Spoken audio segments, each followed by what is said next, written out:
yo, yo, yo, yo, yo. Dude, look, I think this shit is on the inside. How the fuck do I get this condensation off the inside the window, man? Let's do defrog. No frogs in here, motherfucker. Chat, I just fucking shoved a spear that is flat like a flathead screwdriver into an 1.5-inch sheet of ice that covers an entire walkway and 3 staircases, plus another walkway and a handicap ramp and a back way and a driveway for 2.5 hours. And I only got just enough once I get in the car and they pull out. Sorry, they pull in, my fault. And then they'll have enough to get up the stairs and onto the walkway without slipping, but they have to be very careful. And there was about, I think, 2 to 3 inches of snow on top of that I shoveled off across the entire thing. So I went for 2.5 hours, and now I have blisters on my hands, so I'm going to have to get gloves tomorrow and do it. I just told him, be careful. So we're going to go.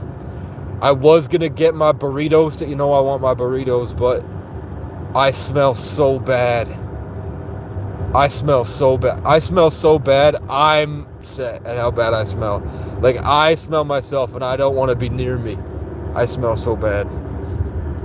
I've been homeless for so long. I've never smelled the type of smell that I smell right now. I don't know if it's because I have a car.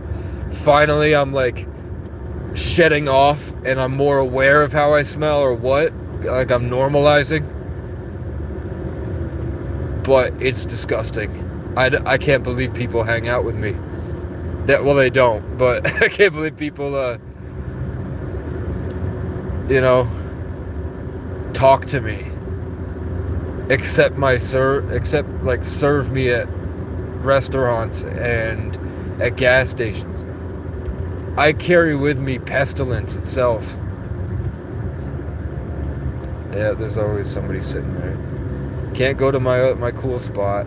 Can't drive onto the snow, so we're gonna go to the park and ride again. And I'll just eat. I went and got some protein bars, so we're gonna have a protein bar and an Olipop soda. You heard me? And then we're gonna enjoy that up here. Let's make sure there's no colonizer, inbred cave monkey offspring drinking and talking shit about everybody up here, so that I can drink Olipop and talk shit. No, there's a car coming. You've impeded my progress yet again, Matrix. Should I go to the cemetery? I'm not trying to deal with security there right now. I'm not trespassed or anything. Oh, look, somebody knocked down that one-way sign. Who could have done that but the plow? Ain't nothing going on but the rent. Ain't no one hitting that sign but the plow. There's a lot of shit going on but the rent in my life. I be making people cry, man. I think I went from 5 a.m. to 4. I got to the shoveling. And you know what I'm gonna do? I'm gonna pull in sideways. Haha. Fuck you. Fuck you. Alright. Can everyone see me fine? Yeah. Well, top of the morning to you. We're gonna have to get in the light, I think. We're gonna have to get in the light so y'all can see my face. How's this? And you know what? I'm gonna park here and be a bother to everyone. Maybe I won't. Maybe we'll pull in back here. And then I'm gonna tell everybody about my epic schizophrenic adventure I had today, where the universe revealed itself in many different ways. And I had a positive day with the crows. Can you believe it? My first good crow day, where I was like, they're actually helping me today. All right. Oh my God. Oh, how are we all doing? There's 4 people here. What's up, everybody? Let's put all messages on. How is everybody tonight? How was your first day of the year? How do I turn that off? Alright. So I went to bed, and there was no connection to the trees at all. So I was like, the remnant energy of the forest was on me, and I was trying hard to keep it, but it just, in that parking lot I was staying in last night, people would just walk up to my car, and I felt like it getting pulled off me. And then I felt empty and cold and in pain, and then they would start slamming on with their ice picks on their car, getting the ice off, and every time they did it, I felt a pull from me, and it felt painful like the crows, and they didn't stop until I felt completely empty. Once they had gotten everything, then they were like, I think maybe it's a good idea to actually idle my car, and then it will melt. So that sucked. But then I woke up feeling pretty empty, and I decided to drive, get my burritos, and show off my car to the gas station workers. And one guy was like, fuck yeah, and one girl was like, I'm kind of really jealous actually. So then I decided I'm gonna start my year off right, and I'm gonna drive all the way down to this small city 30 miles away. I think it's 40 miles away, because I took the back roads. And I went around looking for a public shower. Everywhere Google went, I went in and said, hey, people told me that there's a public shower here. And they said, nope. And then I showed them a picture of their public shower on Google. I'm like, what is this? And they're like, oh, we don't do that anymore. But I know they do. It is what it is. They maybe thought I was a hippie because my hair was long. So I went around to 5 different places, and I went in, and I was like, I mean, what if I offer you a rock star? And they were like, nope. I was like, man, I just want a public shower, bro. Then I went to the dollar store, and I pulled in, and then as soon as I pulled in, a Winnebago Chieftain 33 pulled in, and I have a video of that posted. A Winnebago Chieftain 33 parked right next to me, and then I went into the dollar store, and there was somebody that I knew 10 years ago from my hometown that had moved there. So I got to check in with her, which was really cool. And my ex-girlfriend, my first ever girlfriend, they worked together back in the day. And it was really cool that the manager of the building next door had the same first name as my ex. And now this girl moved in. So I was like, isn't that cool? 10 years later, you're the manager, and then the girl with the same name is the manager. Then I went to Walmart and got some protein bars and everything. Drove around. Then I decided to drive. I came back here, did that live. I decided to drive another 30 miles north. And I went around just looking for a public shower. Couldn't find anything. And then I went another like 40 miles north. Couldn't find anything. No public showers. No access points or wildlife fishing spots where you could pull off and sit. There's nothing. So I went deep into the mountains to where I know there are access points and ponds, but there's no service out there. And as I'm sitting there, I hear this like huge ringing, like I'm in a microwave. As I'm sitting there, like I'm being cooked alive by this weird So everything feels weird. There's no cars around. Nothing felt real. I felt empty. So I came back. And then I went to work. I checked in with the chief of police to make sure things were cool.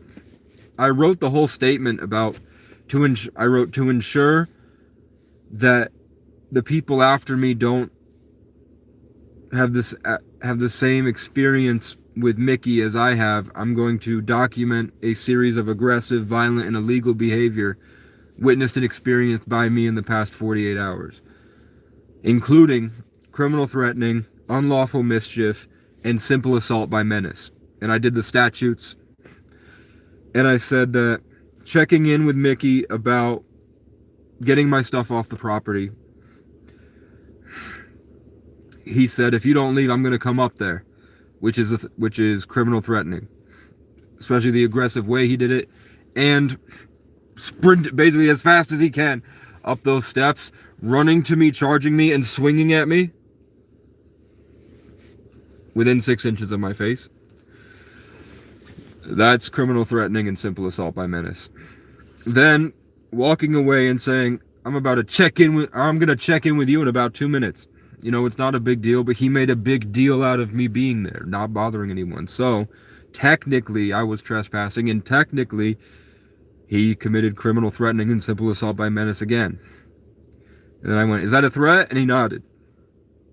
He confirmed he threatened me, you know, on video. What up, Jeff? So then on his way back, he gets within an inch of me again, notices the camera, split-second decision, and then walks away. He moves just out of the way. That is simple assault by menace. Simple assault A3, where you can't show serious intent to put the subject in fear of bodily injury by pushing me, and I slip on the ice and hit my head and I'm knocked unconscious and I freeze to death like my brother. You know? And you can see in the video I clearly showed myself de-escalating the situation when he got too heavy, when he got too heated. I made clear attempts to de-escalate the situation. Even if you could say I'm poking the bear by talking to him. The whole point is, hey man, I appreciate it. I just got it yesterday because of the situation that I'm talking about. Because of that, people donated to the GoFundMe, and they gave me the car for $1,000 deposit. And I owe them $1,000. So, I mean, I just worked for 2.5 hours today, 20 an hour. $50. I'm going to go tomorrow and go for 2.5 hours probably. There's another 100, so I'm 1/10 of the way there. If I don't take it for gas. But $50 fills my tank, and I can go about I started out at 130,703, I think, and I'm at 966 miles. So I went 263 miles today, driving around looking for a place to put my car, and there's nothing because homeless people are Native Americans, and the state was founded on making sure Native Americans cannot live here, you know? That's why it's like that. Because there was a war here, and there was a war against Native Americans here. So they made it impossible for Native Americans to live here, and now I'm coming to end that. And the first step is installing a public shower. What's up, man? I just got done with work. It is what it is. But the cool thing was, this morning, when I went to that public shower, I couldn't find one. I drove 40 miles and I drove around a small city looking for a free shower, and there's none. I was about to leave, and then there was a crow right in front of the windshield, like 2 feet from my windshield, left to right, saying no. And I was like, obviously that's a break in the pattern to be that obvious. I was like, oh fuck, are you sure? And then another one, and I was like, are you guys helping me? So I was like, okay, I won't leave, I'll go straight, because I was seeing a literal vision, like That's So Raven, of a building. So I knew where that building was, so I went to that building, and I went in, and then someone gave me a free vape. And as soon as I hit it, I felt pain, and I felt disconnected from God. But it is what it is.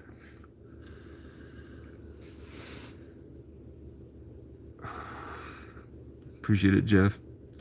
Gay channel? No. No, I've slept with 30 women. One time when I was 14, I got drunk with my friend who was a guy, and I was gonna fall off the bed, and I put my arm around the guy, and both of us were extremely uncomfortable. One time, when I was 14, we played Truth or Dare, and the girls wouldn't let us see their titties unless I kissed my friend Jack. So we kissed, and instinctually, I just felt disgusted, literally. And I don't know why I did it. It was just like a huge impulse. I socked him as hard as I could in the gut immediately. So, I mean, it's not like I'm homophobic. I just, like, it's just not in my programming.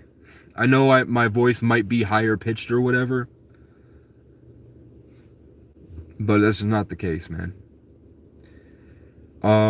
My ex told me that I'm God's gift to bisexual women, and all women are bisexual.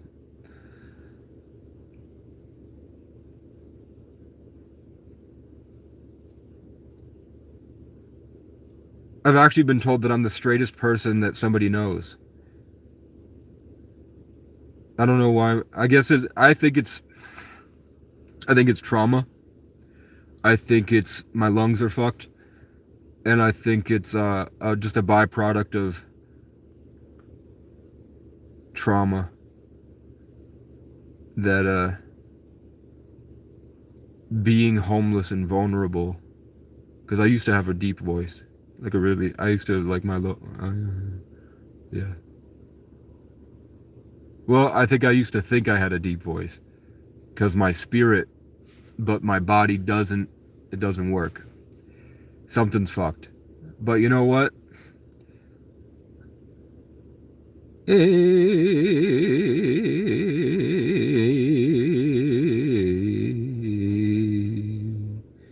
Yeah, it's just I think you just get, eventually the suffering gets so bad you give up on pain. You don't want to feel pain anymore, so you give up. That's what the voice is. No, but you know what? One night I had a dream that a woman stuck her tongue in my ass, and I felt it. And I woke up and still felt it. And I was like, it wasn't a bad feeling.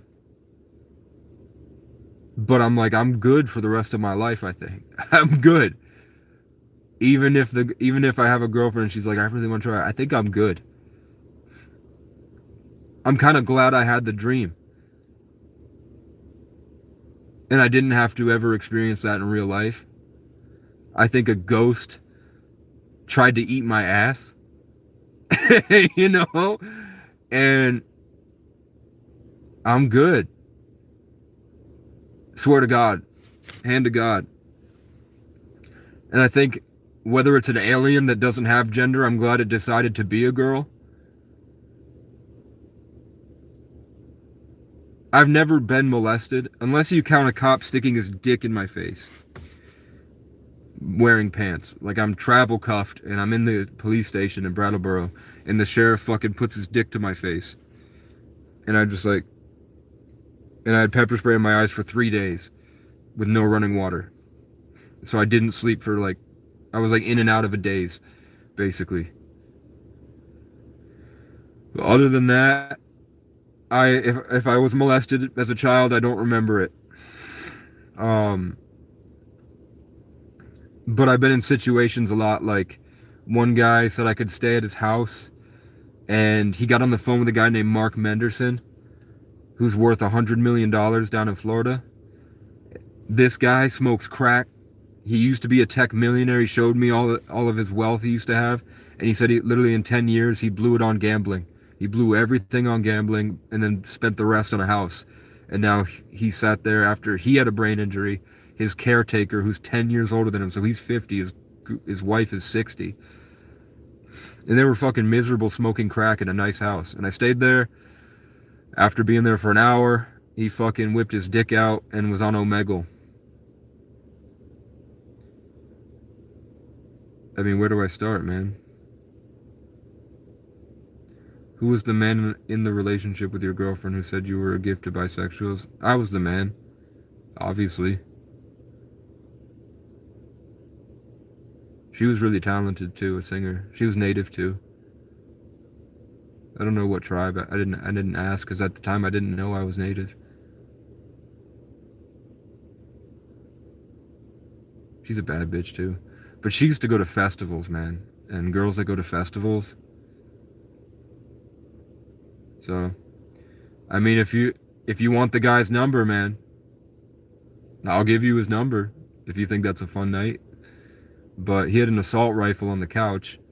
I look over and his tiny ass micro penis is out and he's on Omegle talking to women.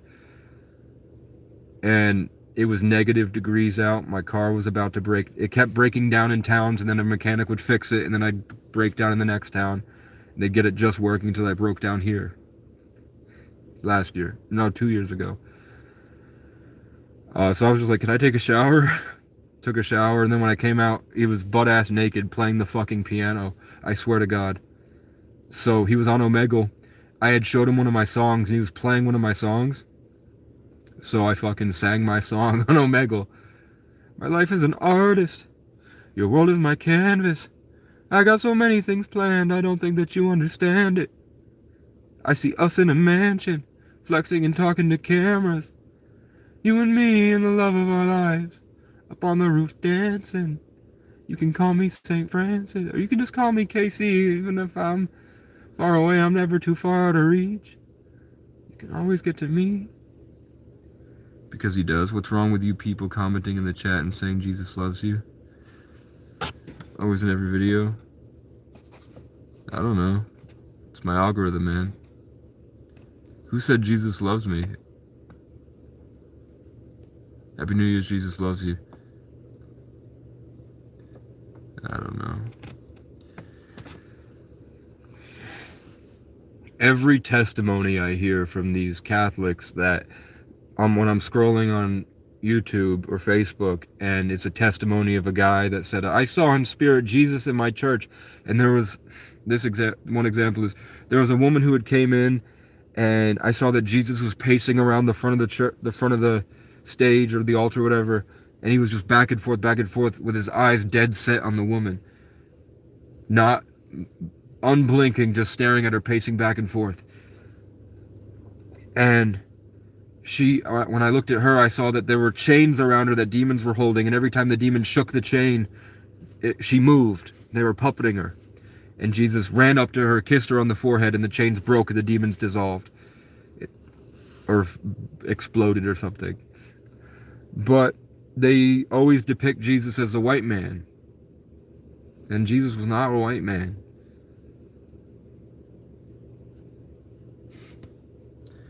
What about the rapists and the baby killers? Does Jesus love them? Adam Levis, you got some shit going on with you, bro. Is your birthday December 16th?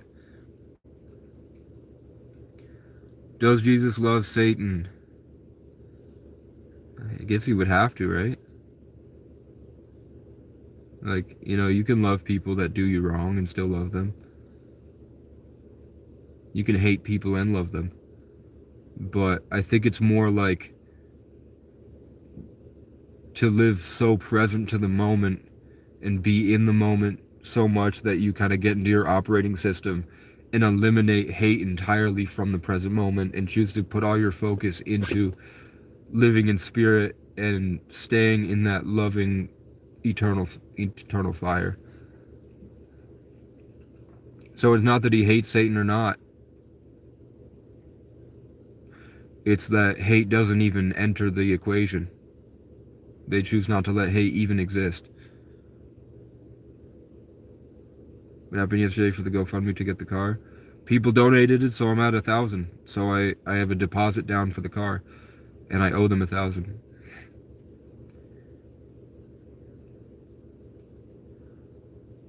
I'm not sure. I don't think. Cool yarns, man. What's yarns?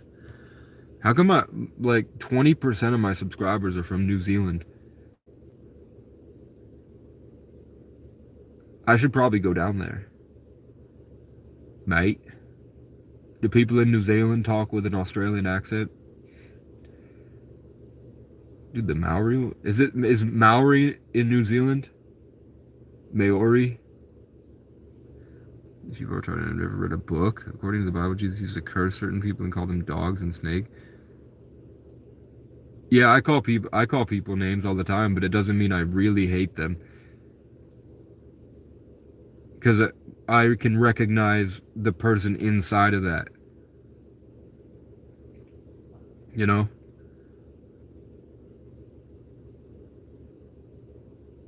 Like, I know it's demons. I know it's addictions and demonic attachments that have consumed the vessel and have kicked out the light from their heart.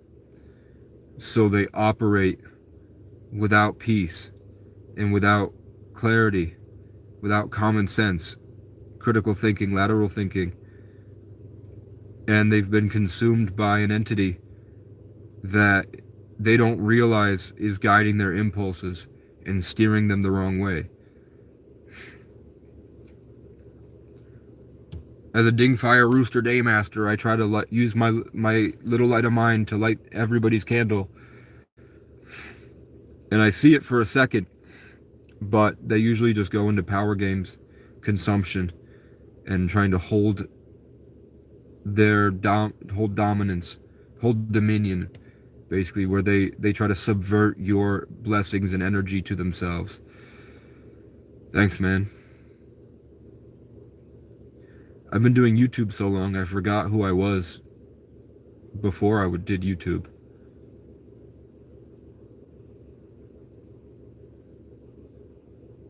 I kind of miss it. What do I have to drink? I'm going to leave that energy drink for tonight so that I have it tomorrow.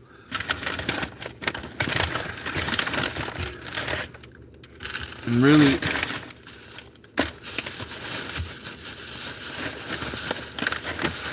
I want my Olipop vintage cola soda, you heard me? I was a singer. And now I'm a smoker. Singing the blues. But you know what? This morning, while I was driving, it was good. I was really happy with how I was doing. I don't know what changed. Something in the midday happened. Oh. I felt like I was attacked by a previous gang stalker.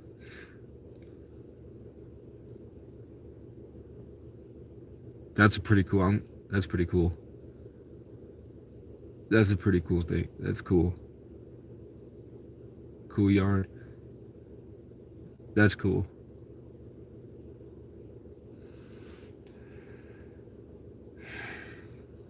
But yeah, something happened where while I was creating, the guy's energy started usually when I'm free and I can go anywhere and do anything and I don't have anybody in my field and I've moved on. So the energy they're trying to kind of get in the space and start to steal and consume and try to put themselves above you. When I'm away from that, which means I can't work a job, I can't have friends, but the music I make is immaculate. It's amazing. But yeah, he started attacking me. And then my goal in the future, it started consuming it until it was gone. And I could still bring it back, but it's very draining to be in relationships, like friendships, with people like that, like OCD, narcissism. And the worst thing about narcissism is they'll never know. You will never be able to explain to a narcissist that they're a narcissist. What you have to do is literally remove everything they have. And literally you have to cast them out and banish them. And while they sit alone, then they have to deal with themselves. And you can't help them ever, until they're extremely broken down like I had to go through for years. in desperation, they find humility, and hopefully they learn to let it go. But people, like a lot of people, turn into assholes as soon as you give them $20.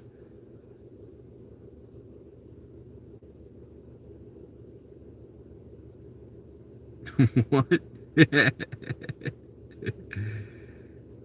Dude,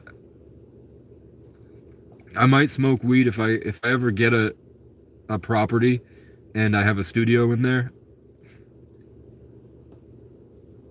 I might start smoking weed.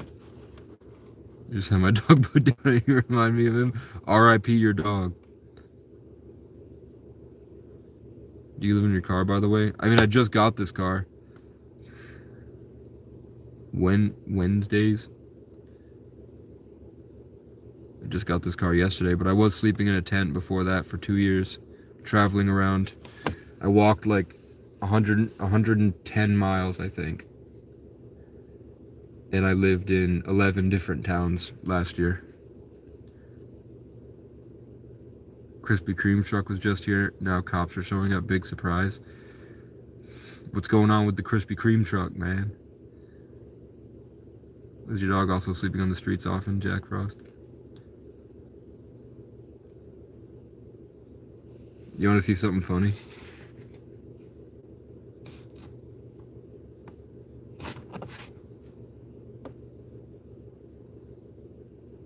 All right, Adam. Okay, that you got a bit cooler. My car broke down 2 years ago, and I was traveling between where I was homeless before and I'm going back to my hometown to see my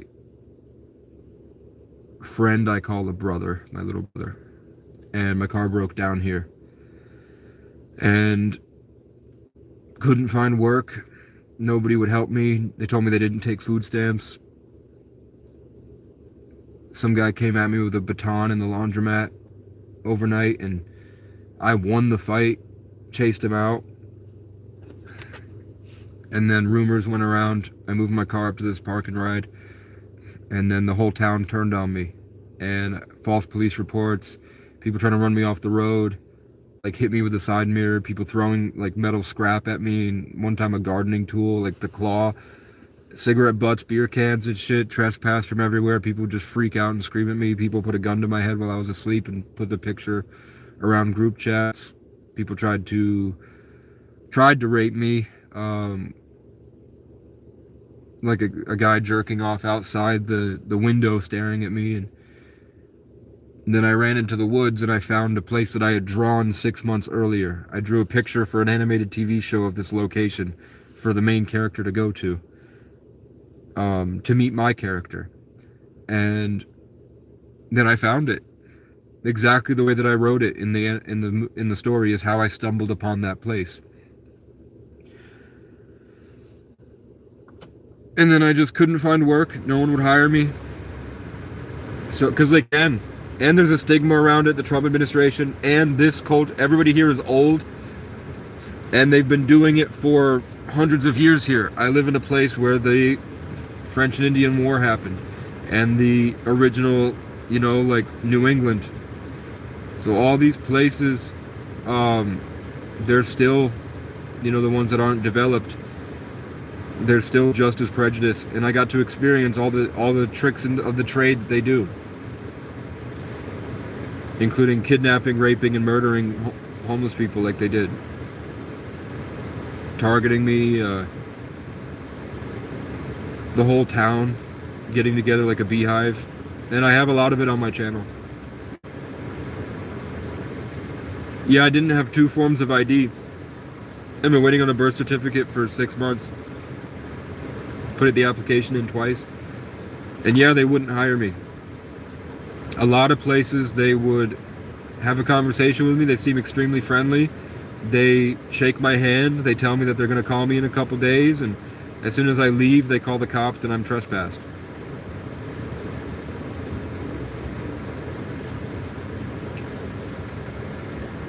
Which happened a lot.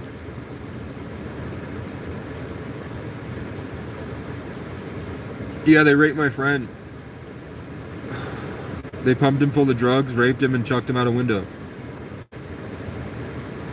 And one of them was homeless, one of them was not homeless.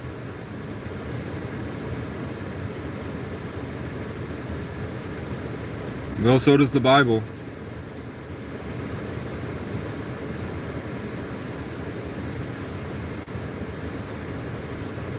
Life is unbelievable, man.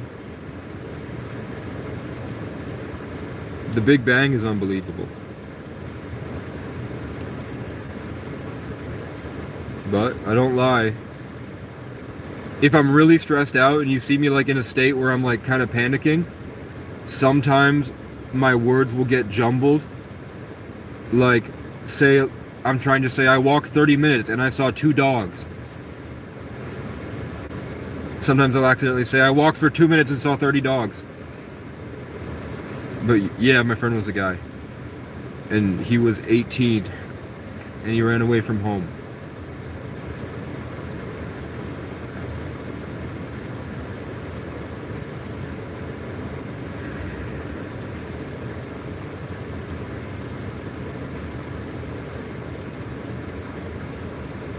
Yeah.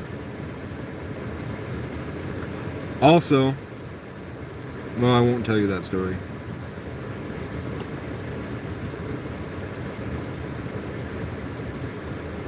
I live in the smallest population other than Wyoming. So, there's no cops. The cops are usually just as bad as the people, so pretty much if you're unhoused, people do whatever they want to you. I call them inbred yokels, but I actually have a lot of respect for most inbred yokels. Not, it's the people that have money that's the problem. As soon as money is in their pocket, they're gone. It's like a giant state full of little, not a giant state, but a state full of little villages. And barely any police at all. And the cops are often in trouble all the time for molesting and beating homeless women. And doing, we don't know what happens to the guys because they go missing.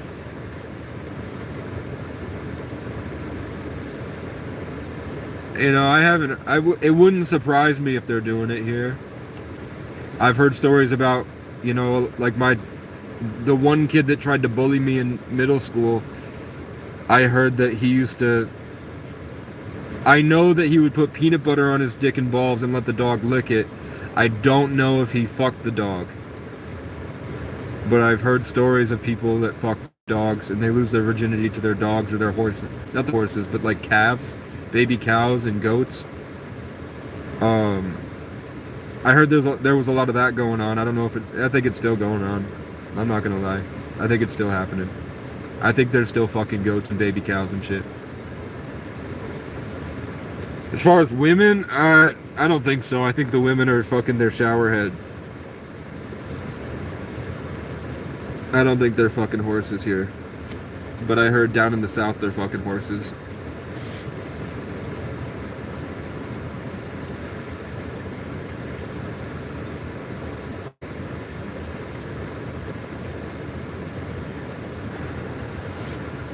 But I've heard in cities they some girls will let the dogs fuck them. I've never heard a story, but maybe they're just not willing to speak about it in a small town environment. But I've heard stories of girls that let the dogs fuck them.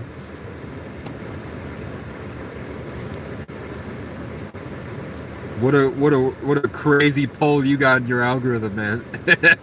For the 2 people that just joined, what a crazy algorithm poll you just got. Imagine scrolling and you hear, I've heard some stories of girls that let dogs fuck them. Yeah.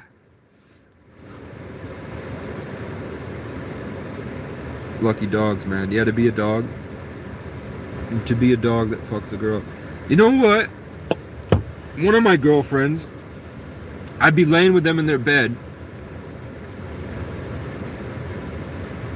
and the cat would come in, and she had a Maine Coon that she would let out, and the cat would fucking bully the fuck out of all the other cats because it was bigger.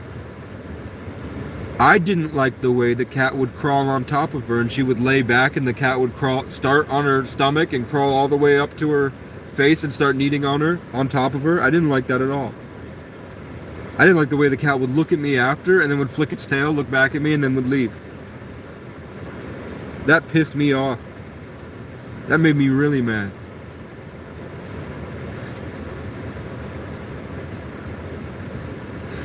I'm sure all these people are born out of incest at some point in their recent history, because there wasn't a lot of people around. Everybody's related to everybody here except me, because I'm not from here. Which is pretty funny. That I think that's why they're all mad. I think it's a hive mind. Their ancestors collectively are mad at me, and their ancestors are all of them, because they're all fucking each other back in the day. That would be pretty funny. Just joined a stream. What do you call yourself? Chubby or fatso? Am I fat? I've got some. I'd say I'm chubby. I don't know what's chubby. Yeah, I'd say I'm chubby. I've got some.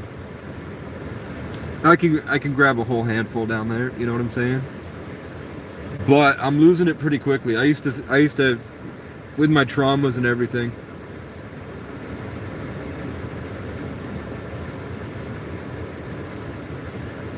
You know? How old are you, man? I'm trying to hear about what high school is like nowadays. Now that we're free from the Matrix, but we're not. After the 2020 planetary conjunction in the year of the rat, where it was 2-2, so it was a really feminine year, but it was also the 4 of Law and Order.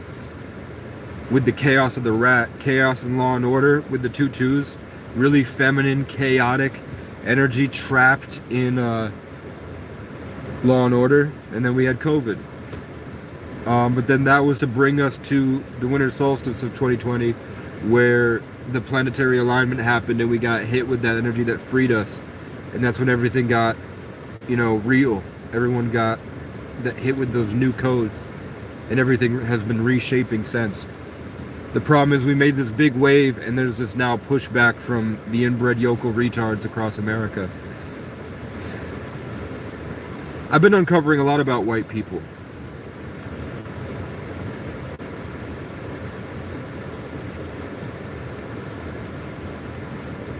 A white man will climb to the top of Mount Everest with barely anything and barely survive, and will get to the top of that mountain.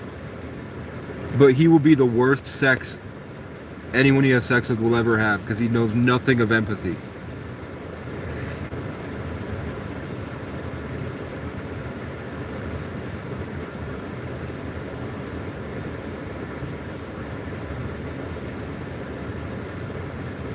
When I was born on the 11th, God played every major 7th chord. The clouds opened and crowds formed, and angels rained down holy heaven swords, and corpses spilled and fell around the boy with an aura red, green, and gold, a legend who can't die until his story is told. I smoked, took control, broke about the mold. When it fell, my soul met the Holy Ghost, and he taught me how to float.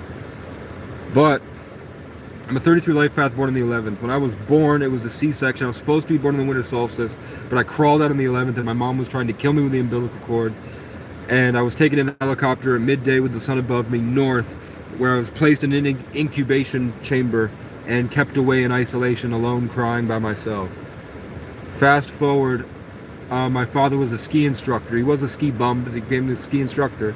He was a carpenter and electrician.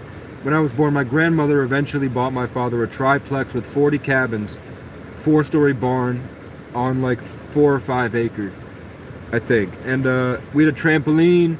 We had tenants, the Moore family, M-O-O-R-E, Brian and his wife Danielle, and then my sister Danielle, who lives in Alaska, and she's 11 years older than me, born on December 1st, and my mom. And my mom grew up really in a tough life.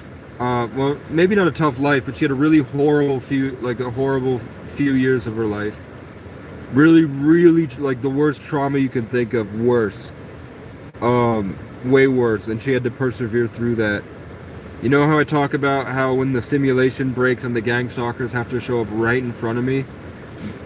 There's Directly in front of me now is a man who converted a camper van and is living inside it, and he decided to park directly in front because that's how it works.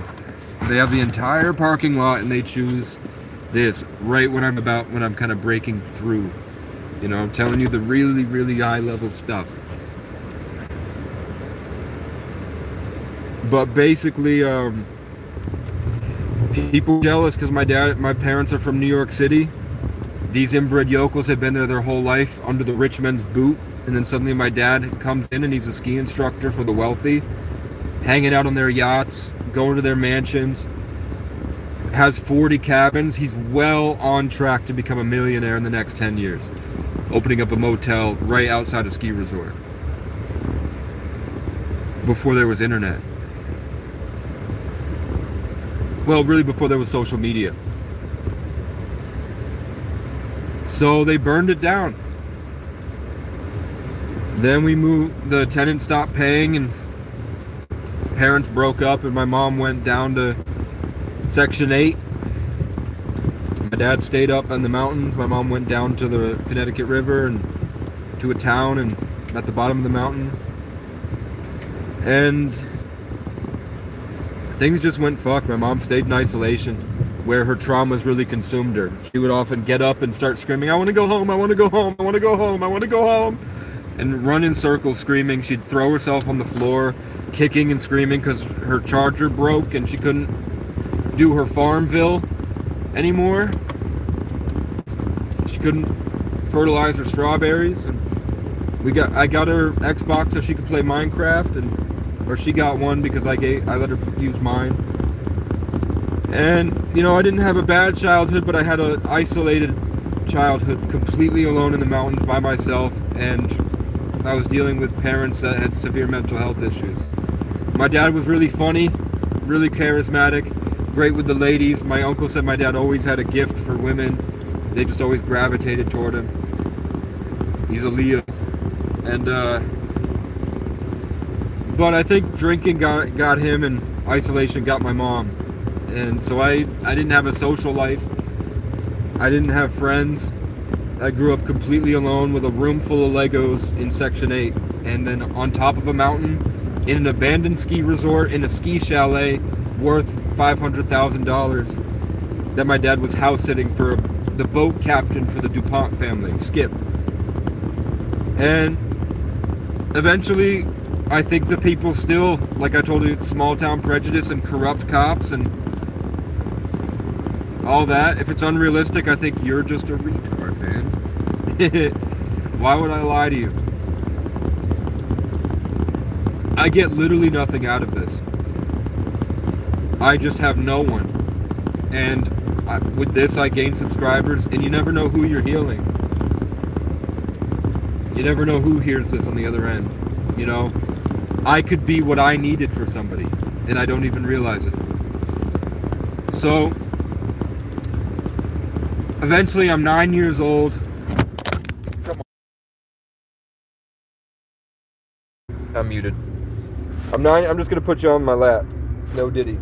Eventually I'm 9 years old. I'm going to my first sleepover with my dad in a long time. There's this energy in the car, like my dad is so happy, and I can see his Leo eminence.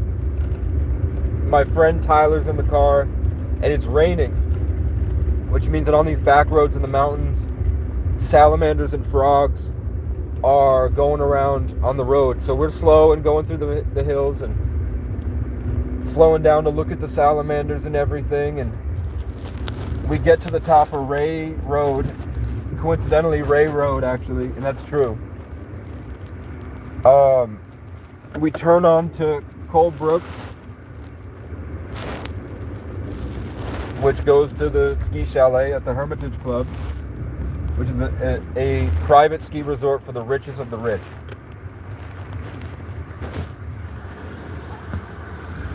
It's like $100,000 for a season pass and an extra $60 just to sit in the top floor of the main lodge, where they have shows where Cheap Trick plays and like famous old rock bands. As we're turning on, my dad had his blinker on, It's raining, but a cop speeds by. We just see a car. We don't know it's a cop, but a car speeds by. My dad turns. Car whips around, pulls us over. Cop walks up to the door, says, "You didn't use your blinker." My dad's like, "I did use my blinker." The cop reaches in to grab the key. My dad panics, rolls the window up, pinning the cop's arm in the window. My dad floors it in reverse, 45, probably 45, if my memory is correct of like how it feels to drive 45. But I've never been 45 in reverse, you know. But it was enough that the cop's legs were visible.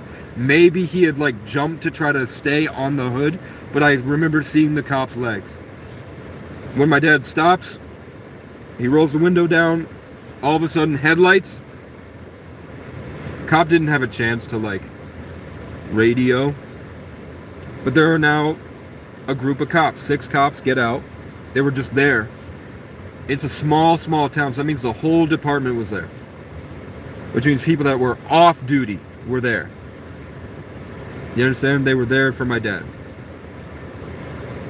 They rip him out of the car. All I hear is him screaming. My friend told me he saw him get maced. I know he got tased. I know that they gave him a brain injury. I know that he was bleeding from the face when I saw him. Because they knew which kid was his. Somehow. They knew there was 2 kids in the car. They knew which one was me. So they ripped me out, and my shoulder still hurts sometimes. They really messed my shoulder up for a long time. Yanking me all the way out of the car with my seatbelt on. I had to take my seatbelt off, and then they ripped me out of the car, dragged me to my dad in the rain. They're holding both of us up in like a crucified position. I'm standing, he's kneeling, and they make me watch. And they make him say horrible things about himself. They just beat him in front of me, this close that the pepper spray fucking hits me from the rain and shit. I remember feeling the burn because I remember back then we tried to cut up habaneros and stuff, and accidentally I touched the oil to my face. I know how that feels, so I remember feeling it. Then they just take us back to the triplex after we had moved out. Because my friend's family was still living in one of the apartments. After that, I don't think my dad worked again. I think he reclused. I don't think he ever recovered from the brain injury. I don't think he ever fully recovered. Fast forward to 2014, my mom had stopped wanting to be a mom several times. She gave me up once to go get married, to get engaged and live with some guy. And then she took me back for a year, and then she gave me up again. I stayed with my dad for a couple months. I dropped out of school. I was working doubles on the weekends, so I could only work like 25 hours, but I would pull 2 12-hour shifts on the weekends at that fancy resort as a dishwasher. And everyone would be high in the dish pit. So it was mostly just me doing everything there. I go back and my dad is mad that I lock my door at night and I lock myself in my room and watch Minecraft videos.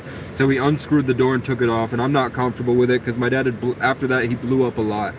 He would like one time he ran around the house ripping up everything I owned, smashing my keyboard. One time he took knives and would chuck knives at the wall, and he was fucking good at it. I don't know where he learned that, but he was like, you know, we had like an open living room space with an island and an open kitchen, and he was standing in the kitchen chucking knives at the far corner, and he was getting them. Like he got 3 kitchen knives, whipping them at the wall, and he threw them into the wall. But just he would go off, he would bottle things up and blow up like that. So he did it again, where he would grab me by my leg, and he would try to drag me out of the house and whip me around. It was March 17th, I think. So on top of that mountain, it gets to -60 wind chill. It was cold. He kept flooring me, dragging me out by my leg, saying, "Get the fuck out of my house! Get the fuck out of my house! Get the fuck out of my house!" And he doesn't own the place. That's Skip's house. But he was mad because I was freaking out because I was like, nobody likes me. I'm weird. There's something wrong with me. And that's why nobody wants to hang out with me. That's why my friends stopped talking to me. But really, those kids were 18 and they gave me acid. And then the parents were like, we can't associate with him anymore. We're taking our Irish family out of homeschooling and we're putting them in sports. We don't want them associated with Casey when they go into their next year of high school. So we're gonna shun him because that's what they do in small towns. So, but what I saw is that everybody cut me off, and they're the reason I was. They're not the reason I was weird, but they were part of it. Maybe they were. Like, I don't know. I don't think I was that weird. I'm sure I was weird, but they were weird too. They were just 6 foot tall, buff, with musical talent, and they grew up in church, and I grew up completely alone with the Disney Channel. So of course I'm going to be weird and have trouble with empathy and communication and physical touch and all that. I loved them, but I was heartbroken because I went from having a family for 6 months to just being alone again. My malfunction, I think I'm afraid of my potential. I think that I was diagnosed as a savant, and when I have gotten to the level of spirituality that I have with the new world, with this ability to control the universe, I get to points where I'm so powerful that the universe attacks me. And I've repeatedly recorded how that happens, where I record myself connecting to a higher level of spirituality. Maybe it's because I'm native or Celtic or whatever, but I get to this point where I have a connection with nature and I show you the birds start to surround me and sing to me, and then immediately I'm attacked violently. I've shown you that several times. Even just the past 48 hours, it happened. And afterwards I show you that I'm blessed. And I was blessed with a car afterwards. Whether you like it or not. But the point is that my dad, at one point my dad came at me with a hammer. He went to swing it and crush my skull with it, and then he froze. And then he ran and started trying to smash my stuff in my room. And he'd done it before, so I picked him up and I didn't like throw him, but I at least got him off the ground. He's 280 pounds and I was 14. I at least got him off the ground, and then I dropped him and he landed on my bed frame, and I think he broke his hip. Took my Xbox and my TV. I'm in pajamas and a Walmart V-neck and socks, and I walked a mile in like negative, had to be negative 20. Now that I know how it feels to be out here, it had to be negative 20.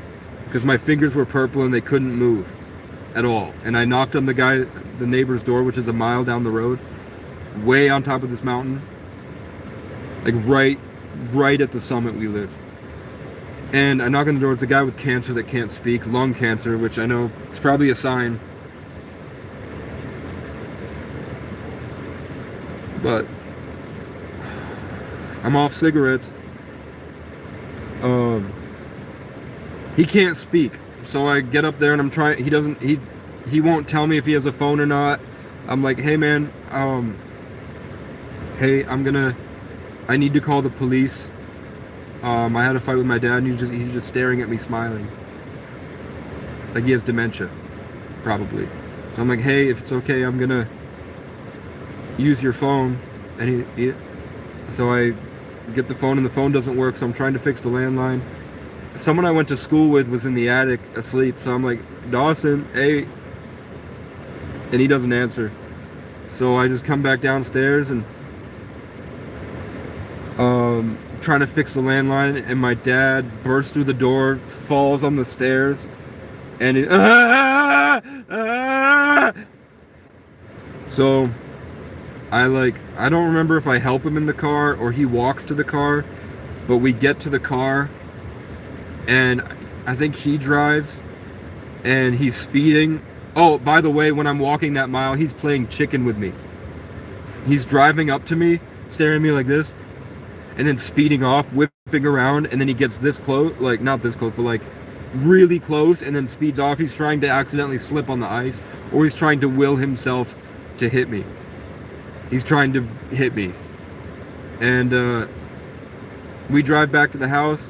He's in his room screaming, dying. I'm on the phone, and the dispatcher has an attitude. So I have to be like, hey, my dad is dying. I need an ambulance. And she's like, where are you? I was like, well, I'm here outside the Hermitage Club. If you on the opposite side of the road, are you in Brattleboro? And she's like, that's where the officers will be coming from.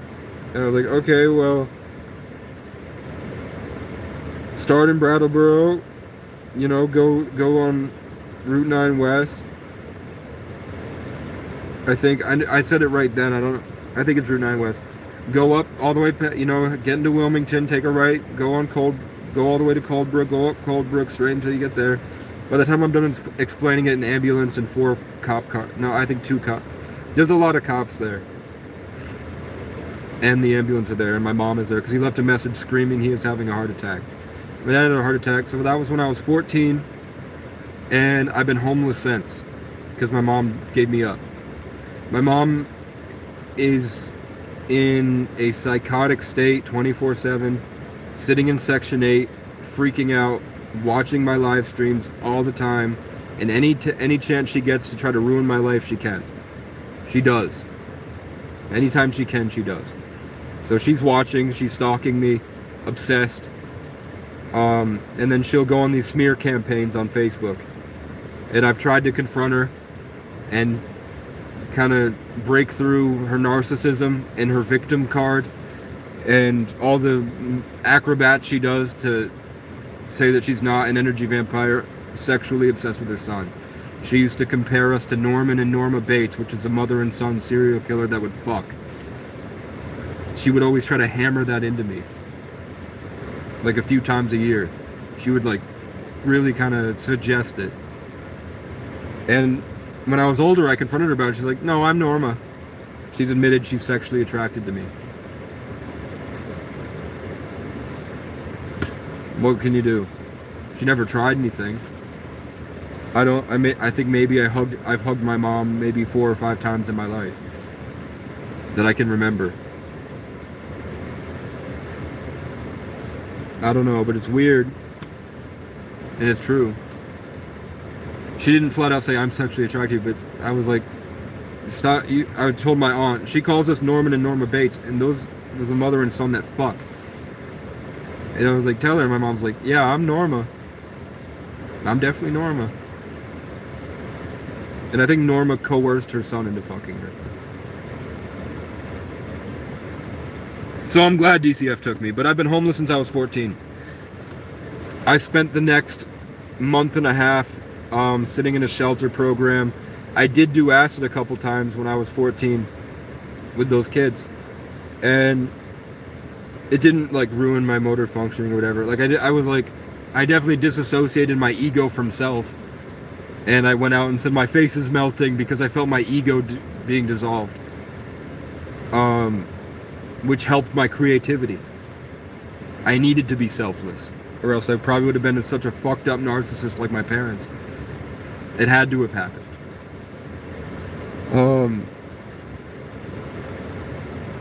Which is funny, I started homelessness in the year of the horse, and we're about to hit the year of the horse. Again, because it cycles. But yeah, I would be sitting there, I would tell jokes to everybody. I got in a couple fights with kids that didn't like my jokes because I made everybody laugh. I was diagnosed a savant, and then I was undiagnosed a savant because they took it out of the DSM. When I first got there, I did an IQ test, and I was getting off acid. I had done acid like 3 days before, and I went to work and worked a double on acid. It's fine because I had a good role model that did acid all the time. Whether it's a role model or not, I had a mentor, I guess, in Terrence McKenna life, talking to aliens and understanding the secrets of the universe from fifth dimensional beings. Which I can get into later. But yeah, kids, it would just be, having to console kids that enter homelessness. There was like the youngest was probably 11. I was 14. The oldest was like 16. Ben was the teacher. I had a huge crush on a girl named Erin, E-R-I-N, which is Ireland. And the staff members all had Irish last names like O'Connor, O'Neill, Tier, Longley, and Hanlon. I don't know if those are Irish or not, but They were really nice people. There was nobody that I had a bad opinion of except Ben, and that was just because Ben was a hard ass. But you know, a lot of us needed that discipline.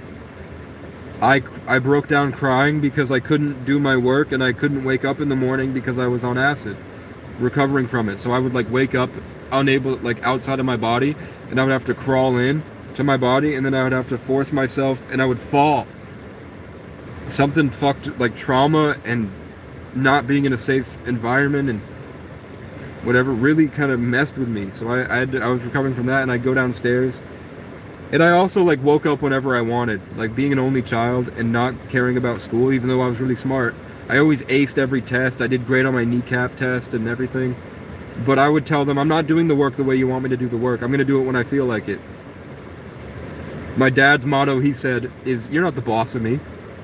He would freak out on his bosses, and he could only work if you left him alone, which I'm the same way. I cannot have a boss. If you try to order me around to do anything, it's like a bear. It's like it's like a grizzly bear trying to challenge a polar bear in the Arctic. It's not going to work. We're not going to work together. I cannot have a boss. I'm like the protector. I take care of my people. If you are and you are not as evolved as I am on a soul level, you have problems. I'm here to solve all of your problems. And I'm not doing it overbearing. I do it just by having fun and hanging out. When you try to do this oppressive shit to me, you destroy yourself in the long run. And it is what it is. I'm a Taurus rising. Sagittarius sun. 33 life path, born on the 11th. So eventually there was this kid named Noah, and he was I think 12, and he had ADHD, and he kept me up for 4 days straight because every night he would go manic or just hyper, whatever, and he would jerk off above me, and then he would, as soon as he jerked off, he'd get really hype. After he came, he'd get really hype, and he'd fucking run around the room, act like a monkey and like shake at me, shake the bed frame and like stare at me all night. And I would sit there and, you know, he's got problems. And then one morning I snapped and I picked him up. Because I told you guys I have retard strength for whatever reason. I'm incredibly strong and I don't really have to work out.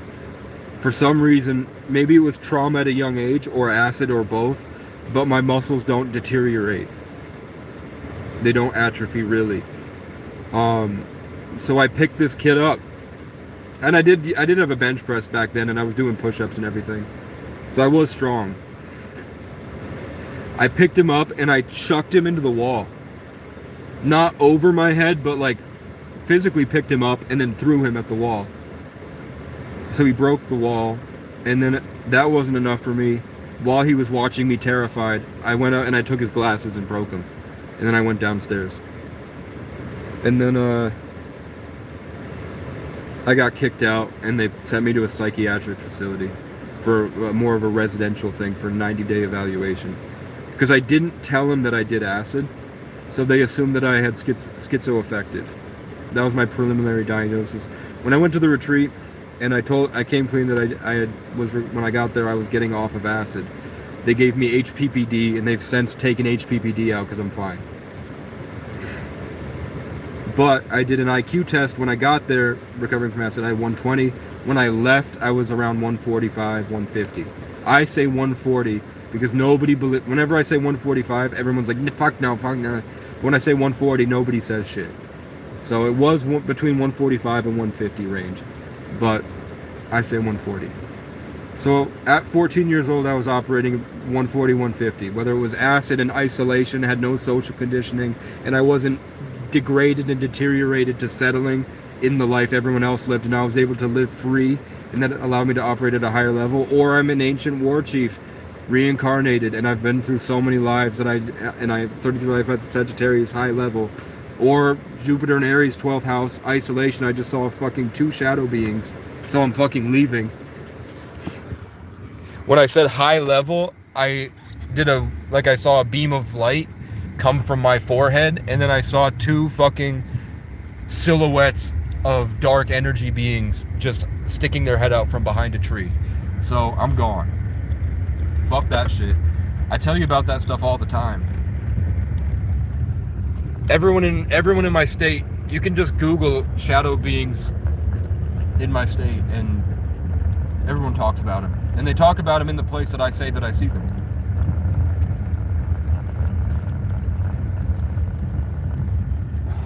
I don't know what they are, but the natives have been seeing them for thousands of years.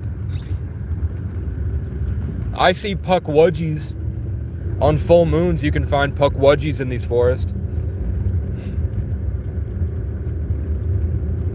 Look, Google a puckwudgie. Pukwudgies.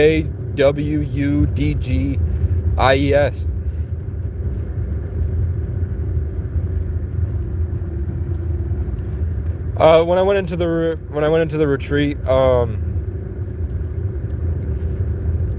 I had some girlfriends. I dug a hole in the wall, and we came in underwear, and we would trade underwear with our cum in it.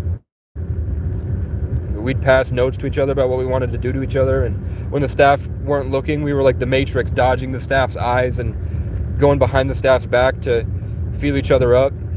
I got a hand job in the back of the van, and there was this kid named Andrew that was next to me, who was a guy, and I didn't give a fuck if he watched, because I wanted to get a hand job in the back.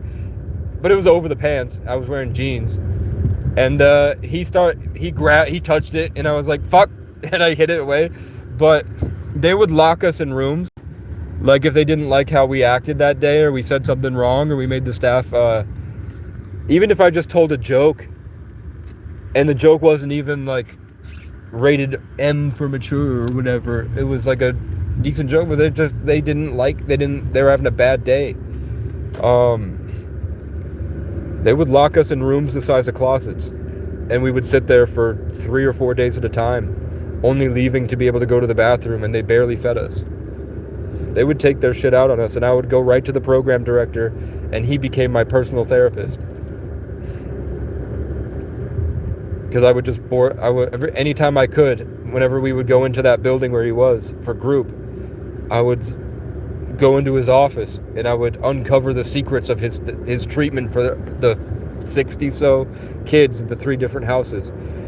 I would say, you put this person with this person because of this reason, right? And he was like, he'd have to start hiding his notes, because like, he must be reading my notes. And I'm like, no, I don't have mental illness. I have trauma.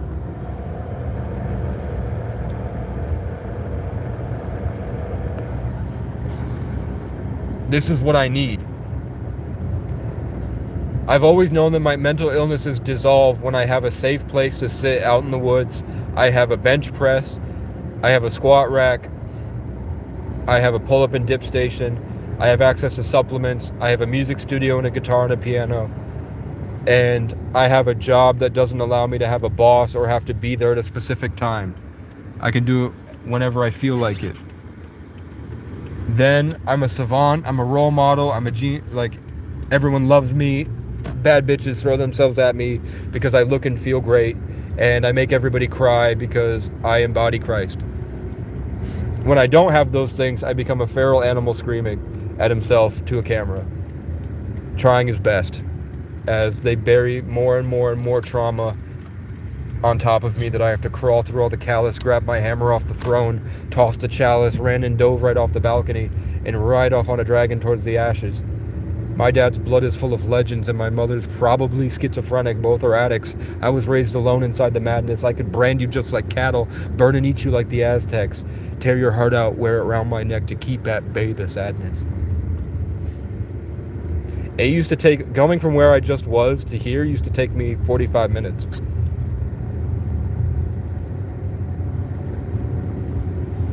So let's see, let me know if the service gets spotty.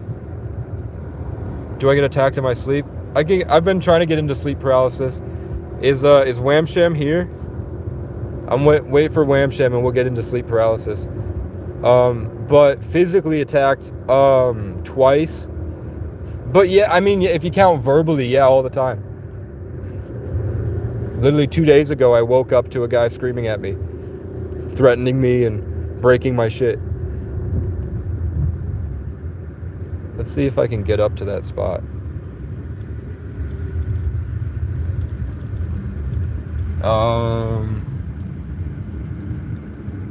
Well, this is a turnaround, and it is a public road, so I'm not going on the property, everybody.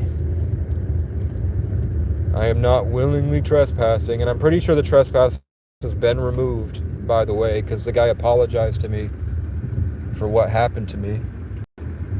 But this is where I escaped a hurricane and a tornado last summer, 2 summers ago. It's a really amazing place. I used to pray for places like this for 10 years. And then I was forcibly beaten down the road for 6 months until I wound up here. And every time I try to leave, I wind up back here anyway. So I'm putting a public shower in, motherfucker. If I have to do it myself, we're gonna put a public shower. Because I drove 250 miles today looking for a public shower, and there's none. So that should be paved. Somebody didn't do their job. This cemetery should be open, and it's not. People want to visit with their families, man. Are you shitting me, man? Are you telling me this isn't even paved either? Dude, they dropped the fucking ball and a do not enter sign? Dude, if I had a plow, I'd plow it for him for way cheap. You fucking brokies. You're not gonna pave the Veterans Memorial, but you're gonna bitch to me about being homeless?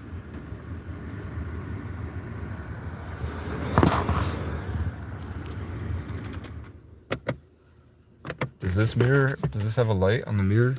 No. Mr. Dougie Frog, Pete Gummy John. What? What did you say?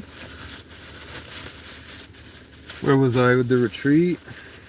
Yeah, they would lock us in closets, and I would stare out the window.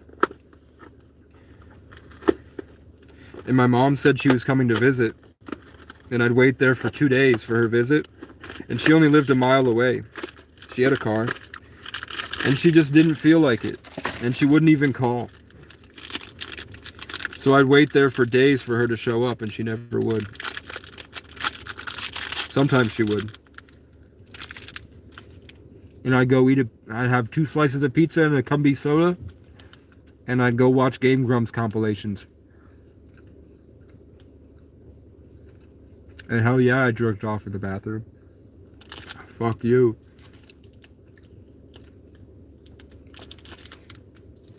I was a budding teenager. And then after a year I got out, or maybe 6 months, and I went into different foster homes that would give me up, and had an abusive girlfriend who was the hottest girl in town, swear to God. Everybody liked her. But she was a trailer park girl. She'd only been with 3 guys. But she was 21 and I was 16. I was 15.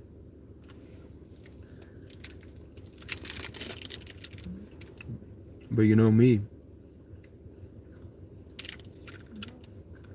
And she would wear Daisy Dukes with her ass hanging out in a bikini in the summer when I got out. And she'd come to my aisle and buy a pack of gum, and she would hit on me. So I said, "What are you doing? What are you doing right now?" I was like, "I get off work and I go on break for 15 minutes and 5 minutes. Wait for me." So she waited there, saw me telling jokes and hanging out with everybody. So I held her hand and walked around the supermarket and just was myself, told jokes, put on a show. With my 15 minutes when we would go to the library once a week, I would watch pickup artists I was involved in pickup artistry at 15. So I learned how to open sets, humor, openness, touch, vulnerability, like strategic vulnerability to ease them into a position of comfort so they know that I'm not a creep, I'm not trying to take advantage of them. I'm a good time and I'm a good person and I'm here to have fun and I'm excited for the future. With little tools, but the goal is not to manipulate them into sex. The goal is to express using tools your best self so that they can be comfortable and feel comfortable to be themselves. And then I took her out, took her to my favorite spot when I was a kid, bought a cake. She tried to hook up that day at the beach, at the lake there.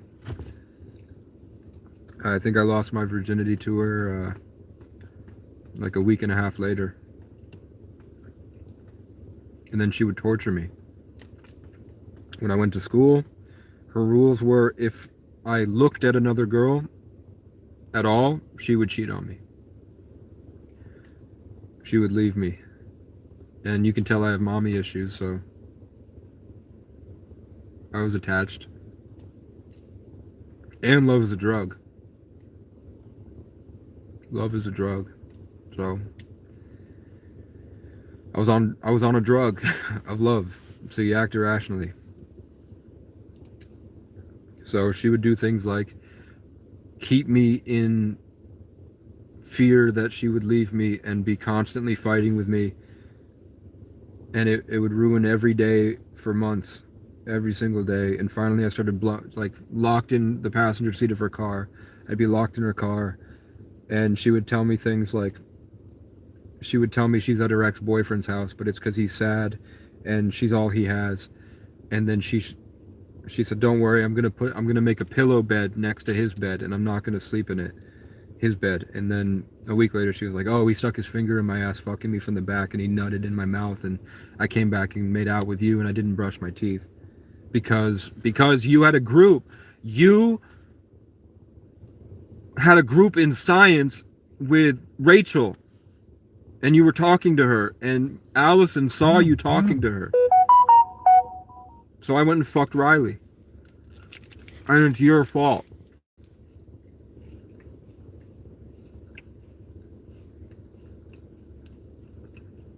But I'm the bad guy because on Thanksgiving she said she was going to go fuck some other guy and I bit her phone in half.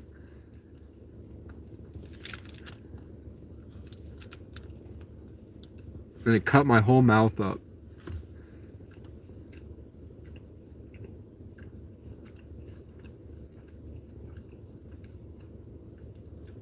And then after her, I got with there are two girls that were better looking than the girls I was with, in my opinion. Not in anybody else's opinion, but in my opinion, I was like, because I've never been with a blonde girl ever. And because blondes were like too white for me. They seemed like rich to me. Like girls that wear vests with sweaters, and then they have like the puffer vest. But she was the captain of the hockey team too. My hometown is like badass. She was thick, she was really good looking, really like amazing, and she was unique. Like they all look really unique and different. Girls nowadays kind of look the same. Like one of 4 different inbred presets lately. But back then they were special. The year the cat generation was special. And other than her, there was another girl who had probably the best body I've ever seen in my life. But she would go to parties and she would make out with 7 guys that night. And who knows how many she took back to the room with her. So I didn't like that. Other than those two, ChatGPT has said that, and Grok, and just my personal opinion, has said those girls are probably the best looking girls in the world. In terms of like American beauty standards and how their face and body look. plus their personalities, and they're younger. If you believe like sexual market value, whatever. Um, so it's like the best time to have them, I guess. Um, and I had them all between 16 and 19. And I couldn't love them because I was hung up on one girl that played with my abandonment issues. Because I'd hang out with her for like a week at a time, or like 3 days. We'd hang out for like 12 hours. And then the next day she'd be hanging out with some other guy. And then the next week she's hanging out with some other guy. And then she's coming back to me. And then I'm in love with her. And then she'd leave again. And I'd have to sit there wondering why I'm not good enough. And I'd work out. That's why I was a bodybuilder. I was huge. Not huge, but I was really strong. Like, I just have retard strength. But I look great. But I was like in a psychotic, like I should be HPPD, but I wasn't. I was out competing everybody at everything. Because I would go deranged trying to be good enough to be the best so that I could out compete everybody because I loved her. Now I'm like, I shouldn't. But back then I was like, even if she's horrible, the way she looks, at least, is worth getting. So I had a girl that was way better, and I had a way better relationship with her, a way better connection. And she rode horses. And she was an amazing singer. Like, soulful. Like, my vocal coach back then we used to work with Bob Dylan. And she was from New Orleans. And she'd been doing it her whole life. And they said that that girlfriend that I had, they couldn't tell the difference between the two. She was extremely talented. And she was great. And I was her first time. And her first boyfriend. But I was so hung up. I was like recovering from my first girlfriend. And I was still like waiting for the other girl that I couldn't be there. I was too afraid to be there with her. And I was also like, they would put me on different medications all the time. Like from Zoloft to citalopram to Remeron, I think, at night, and levothyroxine, and mix that with like energy drinks in the morning and diet changes and sleep pattern changes and school and stress. And I was like very, very focused in order to function, and I had to continue like survival because I'd been in survival mode at that point for like 4 years now. So I really fucked it up with her, and then eventually I broke, and I just cheated on her all the time because girls were kind of throwing themselves at me all the time. Everywhere I went, girls would be interested in me. So if I'm at the lake and I'm getting high with my friends and the girl's giving me choosing signals, I'll swim up and have sex with her. Or I'll drive. But that became my escape. Like, I think I had an addictive personality because I was in a lot of pain I was hiding from. So I would wake up with my girlfriend, and then I would leave at 9, drive an hour north, hook up with another girl, hang out with her till 11:30, go another hour north, hook up with another girl that day, and I wouldn't come because I knew that I could do more if I didn't come. So I'd give them the best day of their life, and then I would go to the next one and the next one, The worst, I think I like 6 or 7 in a day was the worst. And then I would go back home because every time I was done, I would miss the first one because I loved the first one. And I'd go home to her. And then eventually my head gasket blew, obviously. It's symbolic. My head gasket blew cheating on the first girl with my other ex that I met in programs. Another one of my exes who was a model. She's a Leo.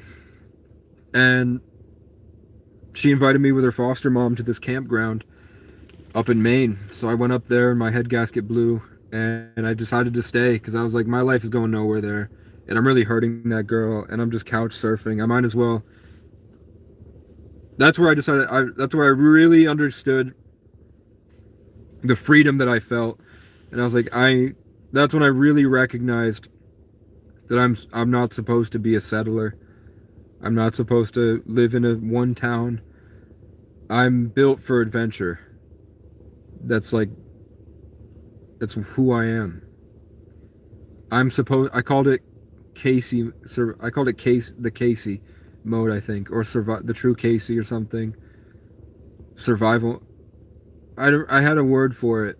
It's not survival mode, but it was something like that, where you drop me with nothing in a foreign place far away, and having to fight to survive by going to get a job, getting a gym membership, getting a tent location, getting buff, getting protein powder, working long hours, getting all my music set up, philosophizing, writing my books, and making my TV shows, and winning.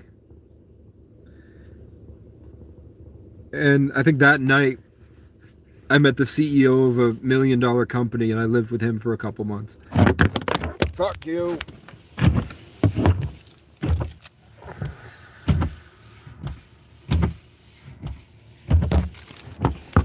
Yep, she's a Leo. She wasn't Hungarian, she was Irish and native. And I think black.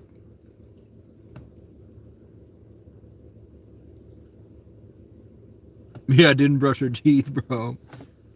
My CPAP, I don't know what that means. I'm CPTSD.